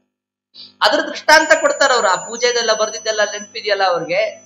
ಅವ್ರಂತಾರೆ, ನಾವು ದೇವ್ರ ಪೂಜೆ ಮಾಡ್ತೀವಲ್ಲಪ್ಪ, ಪೂಜೆ ಮಾಡುವಾಗ ನಮಗೆ ಏನೊಂದು ವಿಧವಾದಂತಹ ಅನುಸಂಧಾನ ಇರಬೇಕಾದ್ದು ಅಂತಂದ್ರೆ, ದೇವರ ಪೂಜೆಯನ್ನ ಮಾಡುವುದಕ್ಕೆ ನಿಜವಾಗಲೂ ನಾವು ಅಧಿಕಾರಿಗಳಲ್ಲ. ಯಾಕೆ? ನಾವಿರೋದೇ ಮನುಷ್ಯರು. ಟೀಕಾರಾಯರು ಪದ್ಯಮಾಲಾದಲ್ಲಿ ಹೇಳ್ತಾರೆ, ಪೂಜೆಯ ಪ್ರಾರಂಭದಲ್ಲಿ ಒಂದೆರಡು ಮಂತ್ರಗಳನ್ನು ಹೇಳ್ರಿ ಅಂತ ಒಂದೆರಡು ಮಂತ್ರ ಕೊಡ್ತಾರೆ. ಯಾಕ್ರಿ ಇದು ಅಂತ ಕೇಳಿದ್ರೆ, ಇದು ನಮ್ಮ ಮನುಷ್ಯ ದೇಹ ಇರುತ್ತಲ್ವಾ, ಇದ್ರ ದುರ್ವಾಸನೆ ಬಡಿತಾ ಇರುತ್ತೆ. ಇಲ್ಲ ರೀ, ನಾವೆಲ್ಲ ಚೆನ್ನಾಗಿ ತಿಕ್ಕೊಂಡು ಸೋಪ್ ನೀವು ಹಚ್ಕೊಂಡು ಸ್ನಾನ ಮಾಡಿದೀವಿ ತಂದ್ಬೇಡಿ. ಮತ್ತೆ ಎಷ್ಟು ನೀವೇನು ಸೋಪ್ ಹಚ್ಕೊಳ್ಳಿ, ಗೋಮಯ ಹಚ್ಕೊಳ್ಳಿ, ಸೀಗೆಕಾಯಿ ಪುಡಿ ಹಚ್ಕೊಳ್ಳಿ, ಇನ್ನೇನು ಬೇಕಾದ್ರೂ ಮಾಡ್ಕೊಳ್ಳಿ, ಶ್ರೀಗಂಧದ ಎಣ್ಣೆ ಸುರ್ಕೊಂಡ್ ಬನ್ನಿ, ದುರ್ವಾಸನೆ ಹೆಂಗೋಗತ್ತೆ ಶರೀರದ್ದು. ಅಮೇಧ್ಯವಾದ ರಕ್ತ ಮಾಂಸಾದಿಗಳಿಂದ ತುಂಬಿದಂತಹದ್ದು, ಸ್ವೇದವೆಂಬ ದೋಷದಿಂದ ಕೂಡಿದಂತಹದ್ದು ಇದು ಎಂದಿದ್ರೂ ಅಷ್ಟೇ. ಹೀಗಿದ್ದು ಬಿಟ್ರೆ ದೇವತೆಗಳು ಅಂತಾದವರು, ಅದರಲ್ಲೂ ಶುದ್ಧ ಚಿದಾನಂದಾತ್ಮಕನಾದ ಭಗವಂತ ಅವನು ಎದುರಿ ಕೂತ್ಕೊಂಡು ಪೂಜೆ ಮಾಡಿಸ್ಕೋಬೇಕು ಅಂತಂದ್ರೆ ಅವನಿಗದ್ರಿಂದ ವಿಕಾರ ಆಗತ್ತೆ ಅಂತಲ್ಲ. ಆದ್ರೆ ನಾವೇ ಆತರ ಗಲೀಜಿಟ್ಕೊಂಡು ಅವ್ರ ಹತ್ರ ಹೋಗಿ ಕೂತ್ಕೊಳ್ಳೋದು ಅನ್ನೋದು ನಮಗೆ ಒಂಥರ ಹೇಸಿಗೆ ಆಗ್ತದೆ. ಅದಕ್ಕೆ ನಾವು ಪೂಜೆ ಬಿಟ್ಬಿಟ್ಟಿದೀವಿ ಅಂತ ಕೆಲವರು. ಅದು ಬುದ್ಧಿವಂತಿಕೆ ಅಲ್ಲ. ಮತ್ತೆ ಹೇಗಾಯ್ತು? ಮಧ್ವಾಚಾರ ಗ್ರಂಥ ತುಂಬಾ ಅರ್ಥ ಮಾಡ್ಕೊಳ್ಳೋದು ಕಷ್ಟ, ಅದಕ್ಕೆ ನಾವು ಓದಕ್ ಹೋಗಿಲ್ಲ ಅಂತ ಹೇಳೋದು. ಹಾಗ ನೋಡಿ, ಎರಡಕ್ಕೂ ಹೋಲಿಕೆ ಕೊಡ್ತಾರೆ ಟೀಕಾರಾಯ. ಮಧ್ವಾಚಾರ ಗ್ರಂಥ ನಮ್ಗೆ ಅರ್ಥ ಆಗಲ್ಲ ರೀ ಅಂತ ಓದೋದನ್ನ ಬಿಡೋದು, ದೇವ್ರು ಬಹಳ ದೊಡ್ಡವನ್ರಿ ನಾವೇನ್ರಿ ಪೂಜೆ ಮಾಡಕ್ಕಾಗತ್ತೆ ಅಂತ ದೇವ್ರ ಪೂಜೆ ಬಿಡೋದು, ಎರಡೂ ತಪ್ಪು. ನಮ್ಗೆ ಎಷ್ಟಾಗತ್ತೋ ಅಷ್ಟು ದೇವ್ರ ಪೂಜೆ ಮಾಡೋದಪ್ಪ, ಹಾಗೆ ಎಷ್ಟರಾಗತ್ತೋ ಅಷ್ಟು ಮಧ್ವಾಚಾರ್ಯರ ಗ್ರಂಥ ಅರ್ಥ ಮಾಡ್ಕೊಳ್ಳೋದಪ್ಪ. ಎರಡೂ ಸಮಾನ ಇದೆ ಅಂತ ತಿಳಿದುಕೊಳ್ಳಿ. ಪೂಜೆ ಅಂತ ಅನ್ನೋದರ ಬಗ್ಗೆ ಹೇಳ್ಬೇಕಾದ್ರೆ ಎರಡು ಮಂತ್ರಗಳನ್ನ ಹೇಳಿದರೆ ನಿಮ್ಮ ಆ ದುರ್ವಾಸನೆಗೂ ದೇವರಿಗೂ ನಡುವೆ ಒಂದು ಅಡ್ಡಗೋಡೆ ಇದ್ದ ಹಾಗೆ. ನಿಮಗೂ ದೇವ್ರಿಗೂ ಅಡ್ಡಗೋಡೆ ಅಲ್ಲ, ಮತ್ತೆ ನಿಮಗೂ ದೇವ್ರಿಗೂ ನಡುವ ಇರುವ ಅಡ್ಡಗೋಡೆನೇ ದುರ್ವಾಸನೆ. ಅದನ್ನು ತೆಗೆದುಹಾಕಿ ಅದಕ್ಕೆ ಅಡ್ಡಗೋಡೆಯಾಗಿ ನಿಂತ್ಕೊಳ್ಳೋದು ಎರಡು ಮಂತ್ರಗಳು ಅಂತ ಆ ಮಂತ್ರದ ಪ್ರಭಾವವನ್ನು ಟೀಕಾರಾಯರು ತೋರಿಸ್ಕೊಡ್ತಾರೆ. ಪೂಜಾ ಪದ್ಧತಿಯಲ್ಲಿ ಅವೆಲ್ಲ ಮಂತ್ರಗಳಿರುತ್ತೆ, ಈ ಸದ್ಯಕ್ಕೆ ಆ ವಿಷಯ ಬೇಡ. ಇಷ್ಟೆಲ್ಲ ಆದ್ಮೇಲೂ ದೇವರಿಗೆ ನಾವು ಪೂಜೆಗೆ ಅಂತ ಉಪಯೋಗಿಸೋದು ಎಷ್ಟು? ನಾವು ತಗೊಂಡ್ಬರೋದು ಅಂದ್ರೆ, ನಮಗ್ ಪೂಜೆ ಅಂದ್ರೆ ಷೋಡಶೋಪಚಾರಗಳೆಲ್ಲ ಇದೆ, ಎಲ್ಲ ಮಾಡ್ತೀವ ನಾವು. ನಿಜವಾಗ್ಲೂ ಹೇಳ್ತೀನಿ, ಆ ಷೋಡಶೋಪಚಾರಗಳು ಯಾವ್ದು ಹೇಳ್ರಿ ಅಂತ ಹೇಳಿದ್ರೆ ಒಂದಾದ್ಮೇಲೆ ಒಂದು ಹೇಳಕ್ ಬರಲ್ಲ ರೀ ಅಂತ ಪರಿಸ್ಥಿತಿ ಇದೆ. ನಮಗ್ ಕೇವಲವಾಗಿ ಪೂಜೆ ಅಂದ್ರೆ ಲೋಕದಲ್ಲಿ ನಾವು ನೋಡಿ ತಿಳ್ಕೊಂಡಿರೋದು ಏನಪ್ಪಾ ಅಂದ್ರೆ, ಯಾವ ಗ್ರಂಥ ಓದಿರ್ಬಾರ್ದು. ಮತ್ತೆ ಪೂಜೆ ಮಾಡಿದ್ರು ಸುಮ್ಮನೆ ದೂರದಿಂದ ನೋಡಿದವನಿಗೆ ಏನು ಗೊತ್ತಾಗುತ್ತೆ? ಅಭಿಷೇಕ ಮಾಡ್ಬೇಕು, ಒರೆಸ್ಬೇಕು, ಆಮೇಲೆ ಗಂಧ ತುಳಸಿ ಪುಷ್ಪ ಎಲ್ಲ ಅರ್ಚನೆ ಮಾಡ್ಬೇಕು, ಏರಿಸ್ಬೇಕು, ದೀಪ ಹಚ್ಚಿಟ್ಬಿಟ್ಟು ನೈವೇದ್ಯ ತೋರಿಸಿ ಮಂಗಳಾರತಿ ಮಾಡ್ಬೇಕು, ಪೂಜೆ. ಎಲ್ಲರೂ ಇಷ್ಟೇ ತಿಳ್ಕೊಂಡು, ಅದರಲ್ಲಿ ಯಾವ್ದಾದ್ರು ಒಂಚೂರು ಜಾಸ್ತಿ ಹೊತ್ತು ಸಮಯ ತಗೊಳ್ಬಹುದು ಅಂದ್ರೆ ಏನ್ ಮಾಡ್ಬೋದ್ರಿ? ಒಂದಿಷ್ಟು ಚೆನ್ನಾಗಿ ಅಲಂಕಾರ ಎಲ್ಲ ಮಾಡ್ಬೋದು. ಅದನ್ನ ಟೀಕಾರಾಯರ ದೃಷ್ಟಾಂತ ತಗೊಂಡು ಏನ್ ಮಾಡ್ತೀರಿ ನೀವು? ಎಂತೆಂತಹ ಪುಷ್ಪ ತುಳಸಿ ಮೊದಲಾದವುಗಳ ನೋಡಕ್ ಹೋದ್ರೆ ಮಹಾಲಕ್ಷ್ಮಿ ಹೇಗ್ ಮಾಡಿದಾಳೆ ವಿಚಾರ ಮಾಡಿ. ಅವಳು ತಾನೇ ಭಗವಂತನಿಗೆ ನಾನಾ ವಿಧವಾದ ಪುಷ್ಪ ತುಳಸಿಗಳ ರೂಪದಲ್ಲಿ ಇದ್ದುಕೊಂಡು ತನ್ನನ್ನೇ ತಾನು ದೇವರಿಗೆ ಸಮರ್ಪಣೆ ಮಾಡಿಕೊಳ್ತಾಳೆ. ನಾವು ನೈವೇದ್ಯ ಮಾಡಬೇಕಾದ್ರೂ ಕೂಡ ಚಿಂತನೆ ಮಾಡಬೇಕಾದ ಅಷ್ಟನ್ನೇ ಅಂತ ಹೇಳ್ತಾರೆ. ದೇವರು ಊಟ ಮಾಡ್ತಾನೆ ಅಂದ್ರೆ ಹೇಗಿರುತ್ತೆ? ಪರಿವೇಶಯತಿ ಈಶಂ ಶ್ರೀಹಿ, ಬಡಿಸುವವಳು ಮಹಾಲಕ್ಷ್ಮಿ.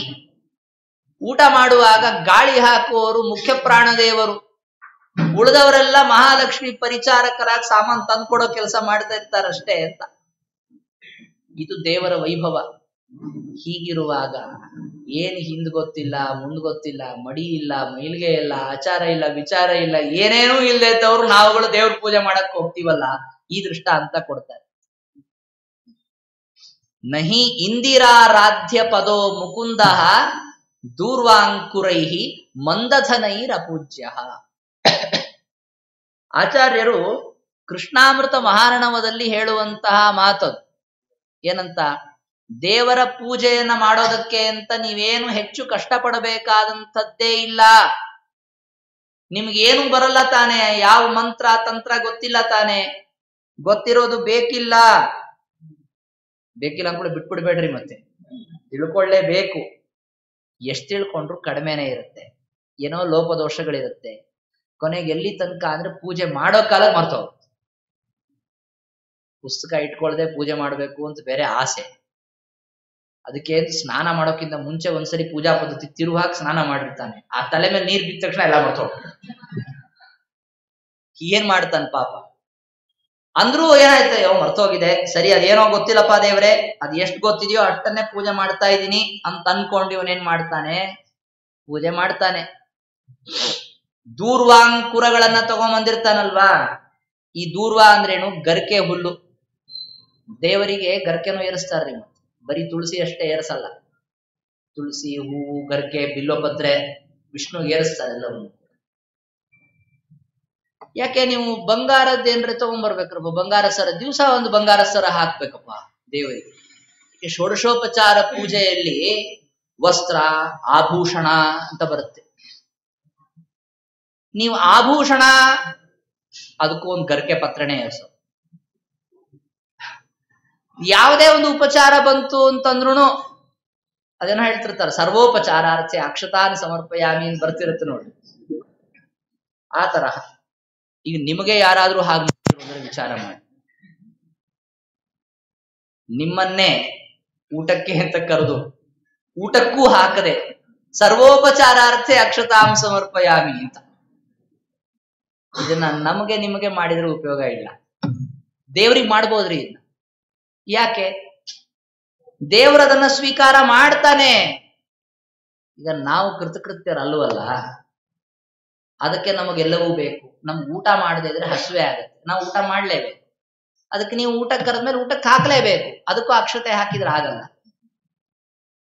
ಆಮೇಲೆ ನಮಗ್ ಸ್ನಾನ ಆಗ್ಬೇಕು, ಸ್ನಾನಾರ್ಥೆ ಅಕ್ಷತಾಂ ಸಮರ್ಪಣೆ ಮಾಡಕ್ಕಾಗಲ್ಲ. ಯಾಕೆ? ಸ್ನಾನ ಮಾಡ್ಬೇಕಾದ್ರೆ ನೀರ್ ಕೊಡ್ಲೇಬೇಕು. ನೀವು ಒಂದ್ ಕೊಡಾರು ನೀರ್ ಕೊಡ್ಲೇಬೇಕು. ನೀರ್ ಸ್ವಲ್ಪ ಕಡಿಮೆ ಇದೆ ರೀ, ಸ್ವಲ್ಪ ಅಡ್ಜಸ್ಟ್ ಮಾಡ್ಕೊಳ್ಳಿ, ನಿಮ್ಗೆ 3 ಕೊಡ ಕೊಡಕ್ ಆಗಲ್ಲ, 1 ಕೊಡ ಕೊಡ್ತೀನಿ. ನೀರ್ ಕೊಡ್ಲೇಬೇಕಾಗತ್ತೆ. ದೇವರಿಗೆ ನೀವು ಅಭಿಷೇಕ ನೋಡ್ತಿರು ಕೆಲವು ಸರಿ ಪ್ರೋಕ್ಷಣೆ, ನಮಗ್ ಹಾಗೇನಾರ ಪ್ರೋಕ್ಷಣೆ ಮಾಡಕ್ಕಾಗತ್ತಾ? ಇಲ್ಲ. ಹೀಗೆ ಪ್ರತಿಯೊಂದು ದೇವರ ವಿಷಯದಲ್ಲಿ ನಾವು ಪೂಜೆ ಅಂತ ಅನ್ನೋದನ್ನ ಮಾಡ್ಬೇಕಾದ್ರೆ, ನಾನು ಇದನ್ನ ಆಕ್ಷೇಪ ರೂಪದಲ್ಲಿ ಹೇಳ್ತಿರೋದಲ್ಲ. ಇದು ನಾವು ಭಗವಂತನ ವಿಷಯದಲ್ಲಿ ನಾವು ಮಾಡೋದು ಎಷ್ಟು ಅಲ್ಪ ಇದೆ ಅನ್ನೋದನ್ನ ತೋರಿಸ್ಕೊಡ್ತಾ ಇದ್ದೀವಿ. ಆದ್ರೂ ಅದಕ್ಕೊಂದು ಬೆಲೆ ಇದೆ. ನೋಡಿದವರೇನದೆ ದೇವ್ರ ಪೂಜೆ ಮಾಡ್ತಾ ಇದ್ದಾನಪ್ಪ. ಮತ್ತ ಅದೇ ತರಹನೇ ಏನು ಅಂದ್ರೆ, ಆಚಾರ್ಯರ ಗ್ರಂಥಗಳಿಗೆ ವ್ಯಾಖ್ಯಾನ ಮಾಡಬೇಕು. ಅವರು ಟೀಕಾರಾಯರು ಬರೆದದನ್ನ ಹೇಳ್ತಾ ಇದಾರಲ್ಲ, ಅದನ್ನ ತೋರಿಸ್ಕೊಡ್ತಾ ಇಲ್ಲ. ನಮ್ಮಂತವ್ರ ಹಣೆ ಬಾರ ಹೇಳ್ತಾ ಇರೋದು. ನಮ್ಗೇನು ಹಿಂದ್ ಗೊತ್ತಿಲ್ಲ, ಮುಂದ್ ಗೊತ್ತಿಲ್ಲ, ನಮ್ಗೆ ಯಾವ ಶಾಸ್ತ್ರಗಳ ಪರಿಚಯ ಇಲ್ಲ.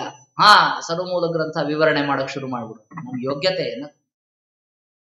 ಆಚಾರ್ಯರು ಎಲ್ಲೆಲ್ಲಿ ಏನೇನ್ ಹೇಳಿದ್ದಾರೆ ಅಂತನ್ನೋದನ್ನ ಸರಿಯಾಗಿ ಅರ್ಥ ಮಾಡಿಕೊಳ್ಳದೆ ನಾವು ಇಷ್ಟೆಲ್ಲ ಗ್ರಂಥಗಳನ್ನ ವಿವರಣೆ ಮಾಡ್ಲಿಕ್ಕೆ ಹೋಗೋದು, ಟೀಕಾರಾಯರ ಗ್ರಂಥದಲ್ಲೂ ಹೇಳಕ್ ಹೋಗೋದು, ಅದನ್ನು ವಿವರಣೆ ಮಾಡಕ್ ಹೋಗೋದು, ಎಲ್ಲೆಲ್ಲೂ ಅರ್ಥ ಆಗಲ್ಲ. ಅದ್ರ ಮೇಲೆ ಬೇರೆ ಈಗಿನ ಕಾಲದಲ್ಲಿ ಮುದ್ರಾ ರಾಕ್ಷಸರ ಕಾಟ ಬೇರೆ, ಅಪದು ಸುಪದ್ದು ಮುದ್ರಣ ಮಾಡೋದು. ಅದು ಸರಿ ಹೋಗಿಲ್ಲ ಅಂದ್ರೆ ಟೀಕಾರಾಯರು ಸರಿ ಬರ್ತಿದಾರೋ ಇಲ್ಲೋ ಅನ್ನೋ ತನಕ ಪ್ರಶ್ನೆ ಕೇಳೋದು.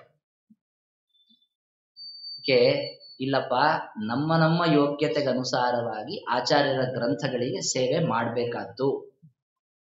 ಅದಕ್ಕೆ ನಾನು ಸಮಗ್ರ ಟೀಕಾ ಗ್ರಂಥಗಳನ್ನ ಬರೆದಿದ್ದೀನಿ. ನನಗೆ ಕೃತಕೃತ್ಯತಾ ಭಾವನೆ ಇದೆ. ಮತ್ತೆ ಇಷ್ಟೆಲ್ಲ ಟೀಕಾ ಗ್ರಂಥಗಳನ್ನ ಬರೆದಿದಾರಲ್ಲ ಟೀಕಾರಾಯರು, ಅವ್ರದೊಂದು ಅಭಿಪ್ರಾಯ ಇದೆ. ಏನು ಅಂದ್ರೆ, ಇದನ್ನೆಲ್ಲ ಯಾವ ತರಹ ಭಗವಂತನಿಗೆ ಸಮರ್ಪಣೆ ಮಾಡೋದು ಅಂತ ಬಹಳ ಚೆನ್ನಾಗಿ ಅವರೊಂದು ಶ್ಲೋಕ ಮಾಡ್ತಾರೆ. ನಾನು ಅವಾಗಲೇ ಹೇಳಿದ್ನಲ್ಲ, ಶ್ಲೋಕಗಳನ್ನು ಬಹಳ ಚೆನ್ನಾಗಿ ಮಾಡ್ತಾರೆ ಟೀಕಾರಾಯರು. ಅದ್ರಲ್ಲಿ ಅವ್ರೇನ್ ಮಾಡ್ತಾರೆ, ದೇವರಿಗೆ ಇದನ್ನ ಸಮರ್ಪಣೆ ಮಾಡೋದು ಅಂದ್ರೆ ಹೇಗೆ? ಈಗ ಹೂವುಗಳನ್ನೆಲ್ಲ ತಗೊಂಡ್ಬರೋದು, ಅದನ್ನ ಎತ್ತಿ ತಂದು ಹೀಗೆ ಅರ್ಚನೆ ಮಾಡ್ಬಿಡೋದು. ಅದಕ್ಕಿಂತಲೂ ಚೆನ್ನಾಗಿ ಯಾವ್ದಿರುತ್ತೆ, ಒಂದು ಒಳ್ಳೆ ಸುಂದರವಾಗಿ ಜೋಡಿಸಿ ನೋಡ್ಲಿಕ್ಕೆ ಆಕರ್ಷಕವಾಗಿ ಒಂದು ಮಾಲೆ ಮಾಡಿ ದೇವ್ರಿಗೆ ಹಾಕಿದ್ರೆ ಅದ್ರದೊಂದು ಕಳೆನೆ ಬೇಕು. ಅರ್ಚನೆ ಮಾಡೋದು ಬೇರೆ, ಮಾಲೆ ಹಾಕಿದ್ದೀನಲ್ಲ ಮತ್ತೆ ಯಾಕೆ ಅರ್ಚನೆ? ಅರ್ಚನೆ ಮಾಡ್ತಾ ಇದೀವಲ್ಲ ಮತ್ತೆ ಯಾಕೆ ಮಾಲೆ ಅನ್ನಕ್ ಬರಲ್ಲ. ಅರ್ಚನೆ ಬೇರೆನೆ, ಮಾಲೆ ಬೇರೆ. ಹುಳಿಯನ್ನ ಸಾರನ್ನ ಎರಡು ಬೇರೆ ಬೇರೆ ಇರುತ್ತೋ ಇಲ್ಲ, ಒಂದೊಂದ್ರ ಸ್ಥಾನಮಾನ ಬೇರೆ ಬೇರೆನೆ ಇರುತ್ತೆ ಅದು. ಆ ರೀತಿಯಲ್ಲಿ ನೋಡಿ ಟೀಕಾಕೃತ್ಪಾದರು ಹೇಳ್ತಾರೆ, ಬಿಡಿ ಬಿಡಿಯಾಗಿ ಅಲ್ಲಲ್ಲಲ್ಲಿ ನಾವು ಶಿಷ್ಯರಿಗೆ ಒಂದೊಂದೊಂದೊಂದು ವಾಕ್ಯಗಳು ಪಾಠ ಹೇಳೋದು, ಒಂದೊಂದು ವಾಕ್ಯದ ಅರ್ಥ ಹೇಳೋದು, ಅವೆಲ್ಲ ದೇವರಿಗೆ ಒಂಥರ ಒಂದೊಂದು ಪುಷ್ಪಾರ್ಚನೆಗಳಿದ್ದ ಹಾಗೆ.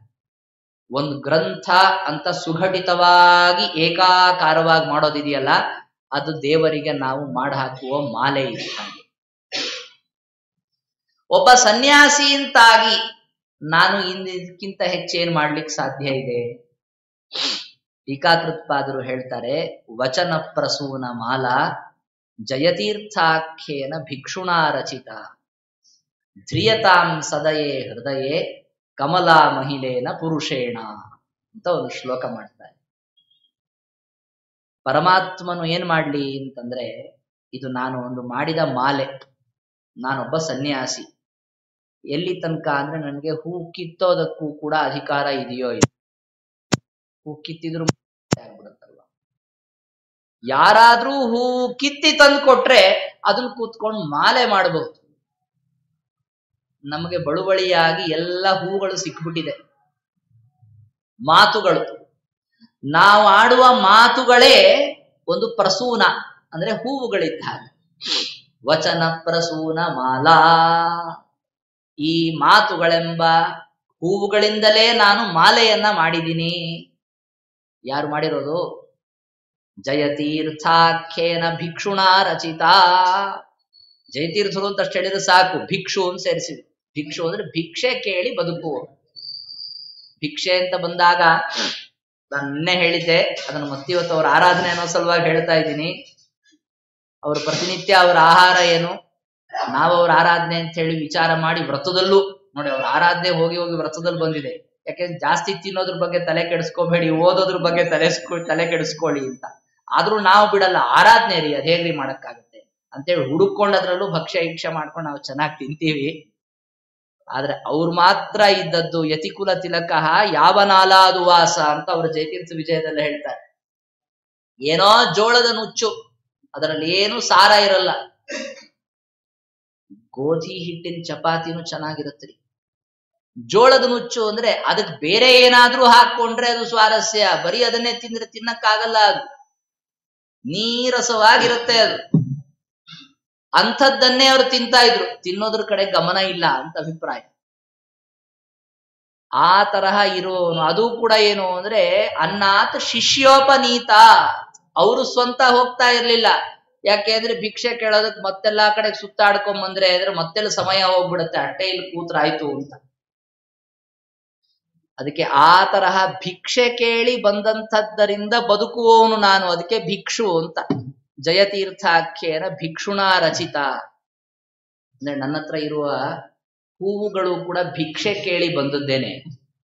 ನಂದು ಅಂತ ಸ್ವಂತ ಯಾವುದೂ ಇಲ್ಲ, ನನ್ನ ಹತ್ರ ಏನಿದೆ ಎಲ್ಲ ಭಿಕ್ಷೆ ಕೇಳಿ ಬಂದದ್ದೇನೆ. ನೋಡಿ, ಗುರುಗಳಿಂದ ಭಿಕ್ಷೆ ಕೇಳಿ ಪಡೆದುಕೊಂಡಿರೋದು ಇವೆಲ್ಲ ಮಾತುಗಳು, ನಂದು ಸ್ವಂತನೂ ಅಲ್ಲ. ಇದನ್ನ ಧ್ರಿಯತಾಂ ಸದಯೇ ಹೃದಯೇ ಕಮಲಾ ಮಹಿಳೆಯನ ಪುರುಷೇಣ. ಪರಮಾತ್ಮನು ಈ ಮಾತುಗಳೆಂಬ ಹೂವಿನಿಂದ ಮಾಡಿದ ಮಾಲೆಯನ್ನ ತನ್ನ ಹೃದಯದಲ್ಲಿ ಧಾರಣ ಮಾಡ್ಲಿ. ಮಾಲೆಯೆಲ್ಲ ಹಾಕೊಳ್ತಾರೆ, ಹೃದಯ ಭಾಗದಲ್ಲಿ ಹಾಕೊಳ್ತಾರಲ್ವಾ, ಆ ತರ ಇದನ್ನು ಹೃದಯದಲ್ಲಿ ಭಗವಂತ ಧಾರಣ ಮಾಡ್ಲಿ ಅಂದ್ರೆ ತನ್ನ ಮನಸ್ಸಿನಲ್ಲಿ ಧಾರಣ ಮಾಡ್ಲಿ ಇದನ್ನ ಅಂತ. ಇದನ್ನ ಸ್ವೀಕಾರ ಮಾಡಿ ಬಹಳ ಚೆನ್ನಾಗಿ ಬರ್ದಿದೀಯಪ್ಪ ಅಂತ ಹೇಳಿ. ಯಾರು? ಕಮಲಾ ಮಹಿಳನಾದ ಪುರುಷ, ಲಕ್ಷ್ಮೀಪತಿಯಾದಂತಹ ಭಗವಂತನು ಇದನ್ನು ಸ್ವೀಕಾರ ಮಾಡ್ಲಿ ಅಂತ ಜಯತೀರ್ಥರು ತಮ್ಮ ಅನೇಕ ಗ್ರಂಥಗಳ ಕೊನೆಗೆ ಈ ಮಾತನ್ನ ಹೇಳ್ತಾರೆ.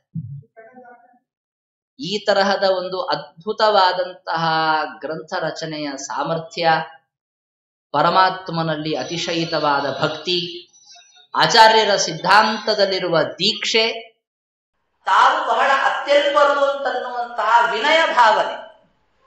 ಅವರದ್ದು ಇನ್ನೊಂದು ಮಾತಿದೆ, ಅದನ್ನ ಹೇಳಿ ನನ್ನ ಮಾತು ಮುಗಿಸ್ತೀನಿ.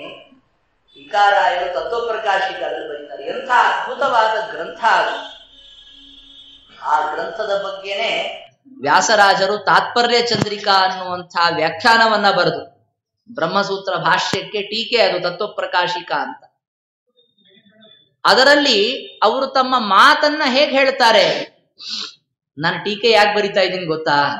ಯಾಕೆ? ನನ್ನ ಮಾತು ನಿರ್ಮಲವಾಗ್ಲಿ ಅಂತ ಬರಿತಾ ಇದ್ದೀನಿ. ಮತ್ತೆ ನನ್ನ ಮಾತು ಅಂದ್ರೆ ಹೇಗ್ ಗೊತ್ತಾ? ಅದು ಹೇಗ್ರಿ ಅಂತ ಕೇಳಿ, ಮಳೆ ಬಂದಾಗ ಬೀದಿಯಲ್ಲೆಲ್ಲ ನೀರು ಸೇರ್ಕೊಂಡೆಲ್ಲ ಕೆಂಪು ಬಣ್ಣ ಆಗಿರತ್ತಲ್ಲ, ಆ ತರ ನನ್ನ ಮಾತು. ಇದೆಲ್ಲ ನಮಗನ್ವಯಿಸ್ಬೇಕಾದ್ದು, ಅದನ್ನ ಅವ್ರು ಹೇಳ್ಕೊಳ್ತಾರೆ. ಇದನ್ನ ತಗೊಂಡು ಹೋಗಿ ಆಚಾರ್ಯರ ಮಾತಿನಲ್ಲಿ ನಾನು ಹೋಗಿ ಸೇರಿಸಿದ್ರೆ, ಆಚಾರ್ಯರ ಮಾತು ಅಂತನ್ನೋದು ಹೇಗೆ ಅಂದ್ರೆ ಗಂಗೆ ಇದ್ದ ಹಾಗೆ, ಅದು ಅತ್ಯಂತ ಶುದ್ಧವಾದದ್ದು. ಅದರಲ್ಲಿ ಸೇರಿಕೊಂಡ್ರೆ ಇದು ಕೂಡ ಶುದ್ಧವಾಗುತ್ತೆ. ಅದನ್ನೇ ಟೀಕಾರಾಯರು ಬರೆದಿರುವಂತಹದ್ದು ಶ್ಲೋಕ ಬಹಳ ಪ್ರಸಿದ್ಧವಾದದ್ದು. ಗಂಗಾ ಸಂಗೇನ ನೈರ್ಮಲ್ಯಂ ರಥ್ಯಾದ್ಭಿರ್ಲಭ್ಯತೆ ಯಥಾ ವಾಚೋ ವಿಶುದ್ಧಿ ಸಿದ್ಧ್ಯರ್ಥಂ ಸಂಗಮ್ಯಂತೆ ಗುರೋರ್ಗಿರಹ. ಗಂಗೆಯ ಸಂಗದಿಂದ, ಗಂಗೆಯ ಸಂಬಂಧದಿಂದ ಹೇಗೆ ಬೀದಿಯಲ್ಲಿ ಹರಿಯುವ ನೀರು ಅದು ಶುದ್ಧವಾಗತ್ತೆ, ಸ್ವೀಕಾರಕ್ಕೆ ಅರ್ಹವಾಗತ್ತೆ, ಅದೇ ರೀತಿಯಾಗಿ ನನ್ನ ಮಾತುಗಳಿಗೂ ಶುದ್ಧಿ ಬರಲಿ ಎನ್ನುವ ಕಾರಣಕ್ಕಾಗಿ ನಾನು ನನ್ನ ಮಾತುಗಳನ್ನು ತಗೊಂಡು ಹೋಗಿ ಗುರುಗಳ ಮಾತಿನ ಜೊತೆಗೆ, ಶ್ರೀಮದ್ ಆಚಾರ್ಯರ ಮಾತಿನ ಜೊತೆಗೆ ಸೇರಿಸ್ತೇನೆ ಅಂತ ಹೇಳ್ತಾರೆ. ಇದೇ ತರ ಹೇಳ್ತಾರೆ ನೋಡ್ರಿ, ಹರಿಕಥಾಮೃತ ಸಾರದಲ್ಲಿ ಜಗನ್ನಾಥ ಪಂಡಿತರು ಜಗನ್ನಾಥ ದಾಸರು ಇದೇ ಒಂದು ವಿಶೇಷವಾದ ದೃಷ್ಟಾಂತ ಕೊಡ್ತಾರೆ. ಮಳೆಯ ನೀರು ಓಣಿಯಲ್ಲಿ ಹರಿಯತ್ತೆ, ಅವಾಗ ಅದನ್ನು ಯಾರು ಜನ ಉಪಯೋಗಿಸಲ್ಲ. ಅದೇ ಗಂಗಾ ನದಿಯಲ್ಲಿ ಸೇರ್ಕೊಂಡ್ಬಿಡ್ತು ಅಂದ್ರೆ ಮಜ್ಜನ ಪಾನಗೈದಪರು ಅದ್ರಲ್ಲೋ ಗಂಗೆ ಅಂತ ಸ್ನಾನ ಮಾಡ್ತಾರೆ. ಅಂದ್ರೆ ಟೀಕಾ ಗ್ರಂಥವನ್ನ ಯಾರಾದ್ರೂ ಮುಂದೊಂದು ದಿವಸ ಓದ್ತಾರೆ ಅಂತಂದ್ರೆ, ನನ್ನ ಟೀಕಾ ಗ್ರಂಥ ಓದ್ತಾ ಇದ್ದಾರೆ ಅಂತನ್ನುವ ಅಹಂ ಇಲ್ಲ ಟೀಕಾರಾಯರಿಗೆ. ಅಲ್ಲ, ಅದು ಜನ ಓದ್ಲಿಕ್ಕೆ ಹೊರಟಿದ್ದು ಮಧ್ವಭಾಷ್ಯವನ್ನ, ಅದರ ಜೊತೆಗೆ ನನ್ನ ವಾಕ್ಯಗಳು ಸೇರ್ಕೊಂಡ್ಬಿಟ್ಟಿದೆಯಲ್ಲ, ಅದಕ್ಕೆ ಅನಿವಾರ್ಯವಾಗಿ ಓದ್ತಾ ಇದ್ದಾರೆ ಅಂತ ಹೀಗೆ ವಿಶ್ಲೇಷಣೆ ಕೊಡ್ತಾರೆ ಟೀಕಾರಾಯರು. ಇದು ಅವರ ವಿನಯ. ಇದೇ ಒಂದು ಅವರ ವಿನಯವನ್ನ ನಮ್ಮಲ್ಲಿ ನಾವು ಅಳವಡಿಸಿಕೊಂಡು ಆ ಟೀಕಾ ಗ್ರಂಥಗಳ ಅಧ್ಯಯನವನ್ನು ಮಾಡಬೇಕಾದ್ದು. ಅದರಲ್ಲಿ ದೋಷ ಇದೆ ಅಂತ ತಿಳಿಯೋದಲ್ಲ. ಮತ್ತೆ ಹೀಗೆ ಮತ್ತೆಲ್ಲಿ ನೀವು ಅನ್ಕೊಂಡ್ಬಿಡ್ತೀರೋ ಅಂತಾನೆ ವ್ಯಾಸರಾಜರು ಏನ್ ಬರೆದ್ರು ಗೊತ್ತಾ? ನಾನು ತತ್ವಪ್ರಕಾಶಿಕಕ್ಕೆ ವ್ಯಾಖ್ಯಾನ ಬರಿತೀನಿ ಅಂತ ಹೇಳ್ಬೇಕಾದ್ರೆ ಗಂಭೀರ ನಿರ್ಮಲಾ ಚೇಮಾಂ ವ್ಯಾಕರಿಷ್ಯೆ ಯಥಾಮತಿ ಅಂತ ಹೇಳಿ ಟೀಕಾರಾಯರು ಬರೆದಿರುವ ಈ ತತ್ವಪ್ರಕಾಶಿಕ ಅನ್ನೋದೇನಾಗಿದೆ? ಗಂಭೀರವಾಗಿದೆ, ನಿರ್ಮಲವಾಗಿದೆ, ಯಾವ ದೋಷಗಳು ಇಲ್ಲ. ಇದನ್ನ ಪುನಃ ಪುನಃ ತಮ್ಮ ಗ್ರಂಥಗಳಲ್ಲಿ ವ್ಯಾಸರಾಜರು, ರಾಯರಂತಹ ಮಹಾನುಭಾವರು ಸಾಕಷ್ಟು ತೋರಿಸಿಕೊಟ್ಟಿದ್ದಾರೆ. ಟೀಕಾಕೃತ್ಪಾದರು ಇಷ್ಟೆಲ್ಲ ಅದ್ಭುತವಾದ ಗ್ರಂಥಗಳನ್ನು ರಚನೆ ಮಾಡಿಕೊಟ್ಟು ಸದಾ ನಮಗೆ ಟೀಕಾರಾಯರ ಒಂದು ಸಾಕ್ಷಾತ್ ದರ್ಶನವಾಗುವುದೇ ಎಲ್ಲಿ ಅಂತಂದ್ರೆ, ಒಂದು ಅವರ ಪ್ರತಿಯೊಂದು ಗ್ರಂಥಗಳಲ್ಲಿ ಅದನ್ನ ಆ ಟೀಕಾರಾಯರ ಅದ್ಭುತವಾದ ಸ್ವರೂಪವನ್ನ ನಾವು ಸ್ಮರಣೆ ಮಾಡ್ತಾ, ಅವರ ಈ ಆರಾಧನೆಯ ಒಂದು ಶುಭ ಸಂದರ್ಭದಲ್ಲಿ ಅವರ ಗ್ರಂಥಗಳಲ್ಲಿ ಇರುವ ಏನೋ ಒಂದೆರಡು ಶ್ಲೋಕಗಳ ಅರ್ಥ, ಅವರ ಚರಿತ್ರದ ಕೆಲವು ಅಂಶಗಳು, ಅದನ್ನ ನಾವು ತಿಳಿದುಕೊಂಡಿದ್ದೇವೆ. ಅವರ ಅನಂತರದಲ್ಲಿ ವಿದ್ಯಾಧಿರಾಜರೇ ಮೊದಲಾದಂಥವರು ಸಾಕ್ಷಾತ್ ಟೀಕಾರಾಯರಿಂದ ದೀಕ್ಷೆಯನ್ನ ಪಡೆದು ಪ್ರಯಾಗ ಮೊದಲಾದ ಕ್ಷೇತ್ರಗಳ ಪರ್ಯಂತ ಟೀಕಾರಾಯರು ಸಂಚಾರ ಮಾಡಿದರು ಅಂತ ಹೇಳ್ತಾರೆ. ಅನಂತರದಲ್ಲಿ ಅವರ ಶಿಷ್ಯರಾಗಿ ಇದ್ದುಕೊಂಡು ಅವರ ಸಿದ್ಧಾಂತವನ್ನು ಬೆಳೆಸಿದ ಅನೇಕ ಜನ ಮಹಾನುಭಾವರು. ಆ ಒಂದು ಸಂಪ್ರದಾಯದಲ್ಲಿ ನಾವು ಬಂದಿದ್ದೀವಿ ಅಂತನ್ನೋದೇ ನಮ್ಮೆಲ್ಲರ ಹೆಮ್ಮೆ ಅಂತನ್ನೋದನ್ನ ನಾವು ಭಾವಿಸಿಕೊಳ್ತಾ, ಈ ಒಂದು ಸ್ಥಾನದಲ್ಲಿ ಇಷ್ಟೆಲ್ಲ ಜನ ಟೀಕಾರಾಯರ ಭಕ್ತರು ಸೇರಿದ್ದೀರಿ. ನಿಮ್ಮನ್ನೆಲ್ಲ ಅಭಿನಂದನ ಮಾಡ್ತಾ, ನಿಮಗೆ ನಮಗೆಲ್ಲರಿಗೂ ಕೂಡ ಟೀಕಾಕೃತ್ಪಾದರ ವಿಶೇಷವಾದ ಅನುಗ್ರಹವಾಗಲಿ ಅಂತನ್ನುವುದನ್ನು ಪ್ರಾರ್ಥನೆ ಮಾಡ್ತಾ, ಈ ಆಯೋಜನೆ ಮಾಡಿದಂತಹ ಸಂಸ್ಥೆಯ ಪದಾಧಿಕಾರಿಗಳನ್ನು ಅಭಿನಂದನೆ ಮಾಡಿ, ಟೀಕಾರಾಯರ ಅನುಗ್ರಹದಿಂದ ಇದೇ ರೀತಿಯಾಗಿ ಜ್ಞಾನ ಕಾರ್ಯ ವಿಶೇಷವಾಗಿ ವಿಜಯ ಮಾಧ್ವ ಸಂಘದಲ್ಲಿ ನಡೀಲಿ ಅಂತನ್ನುವ ಪ್ರಾರ್ಥನೆಯನ್ನು ಕೂಡ ಮಾಡ್ತಾ ನನ್ನ ಮಾತುಗಳನ್ನು ಮುಗಿಸ್ತೇನೆ. ಶ್ರೀಕೃಷ್ಣಾರ್ಪಣ.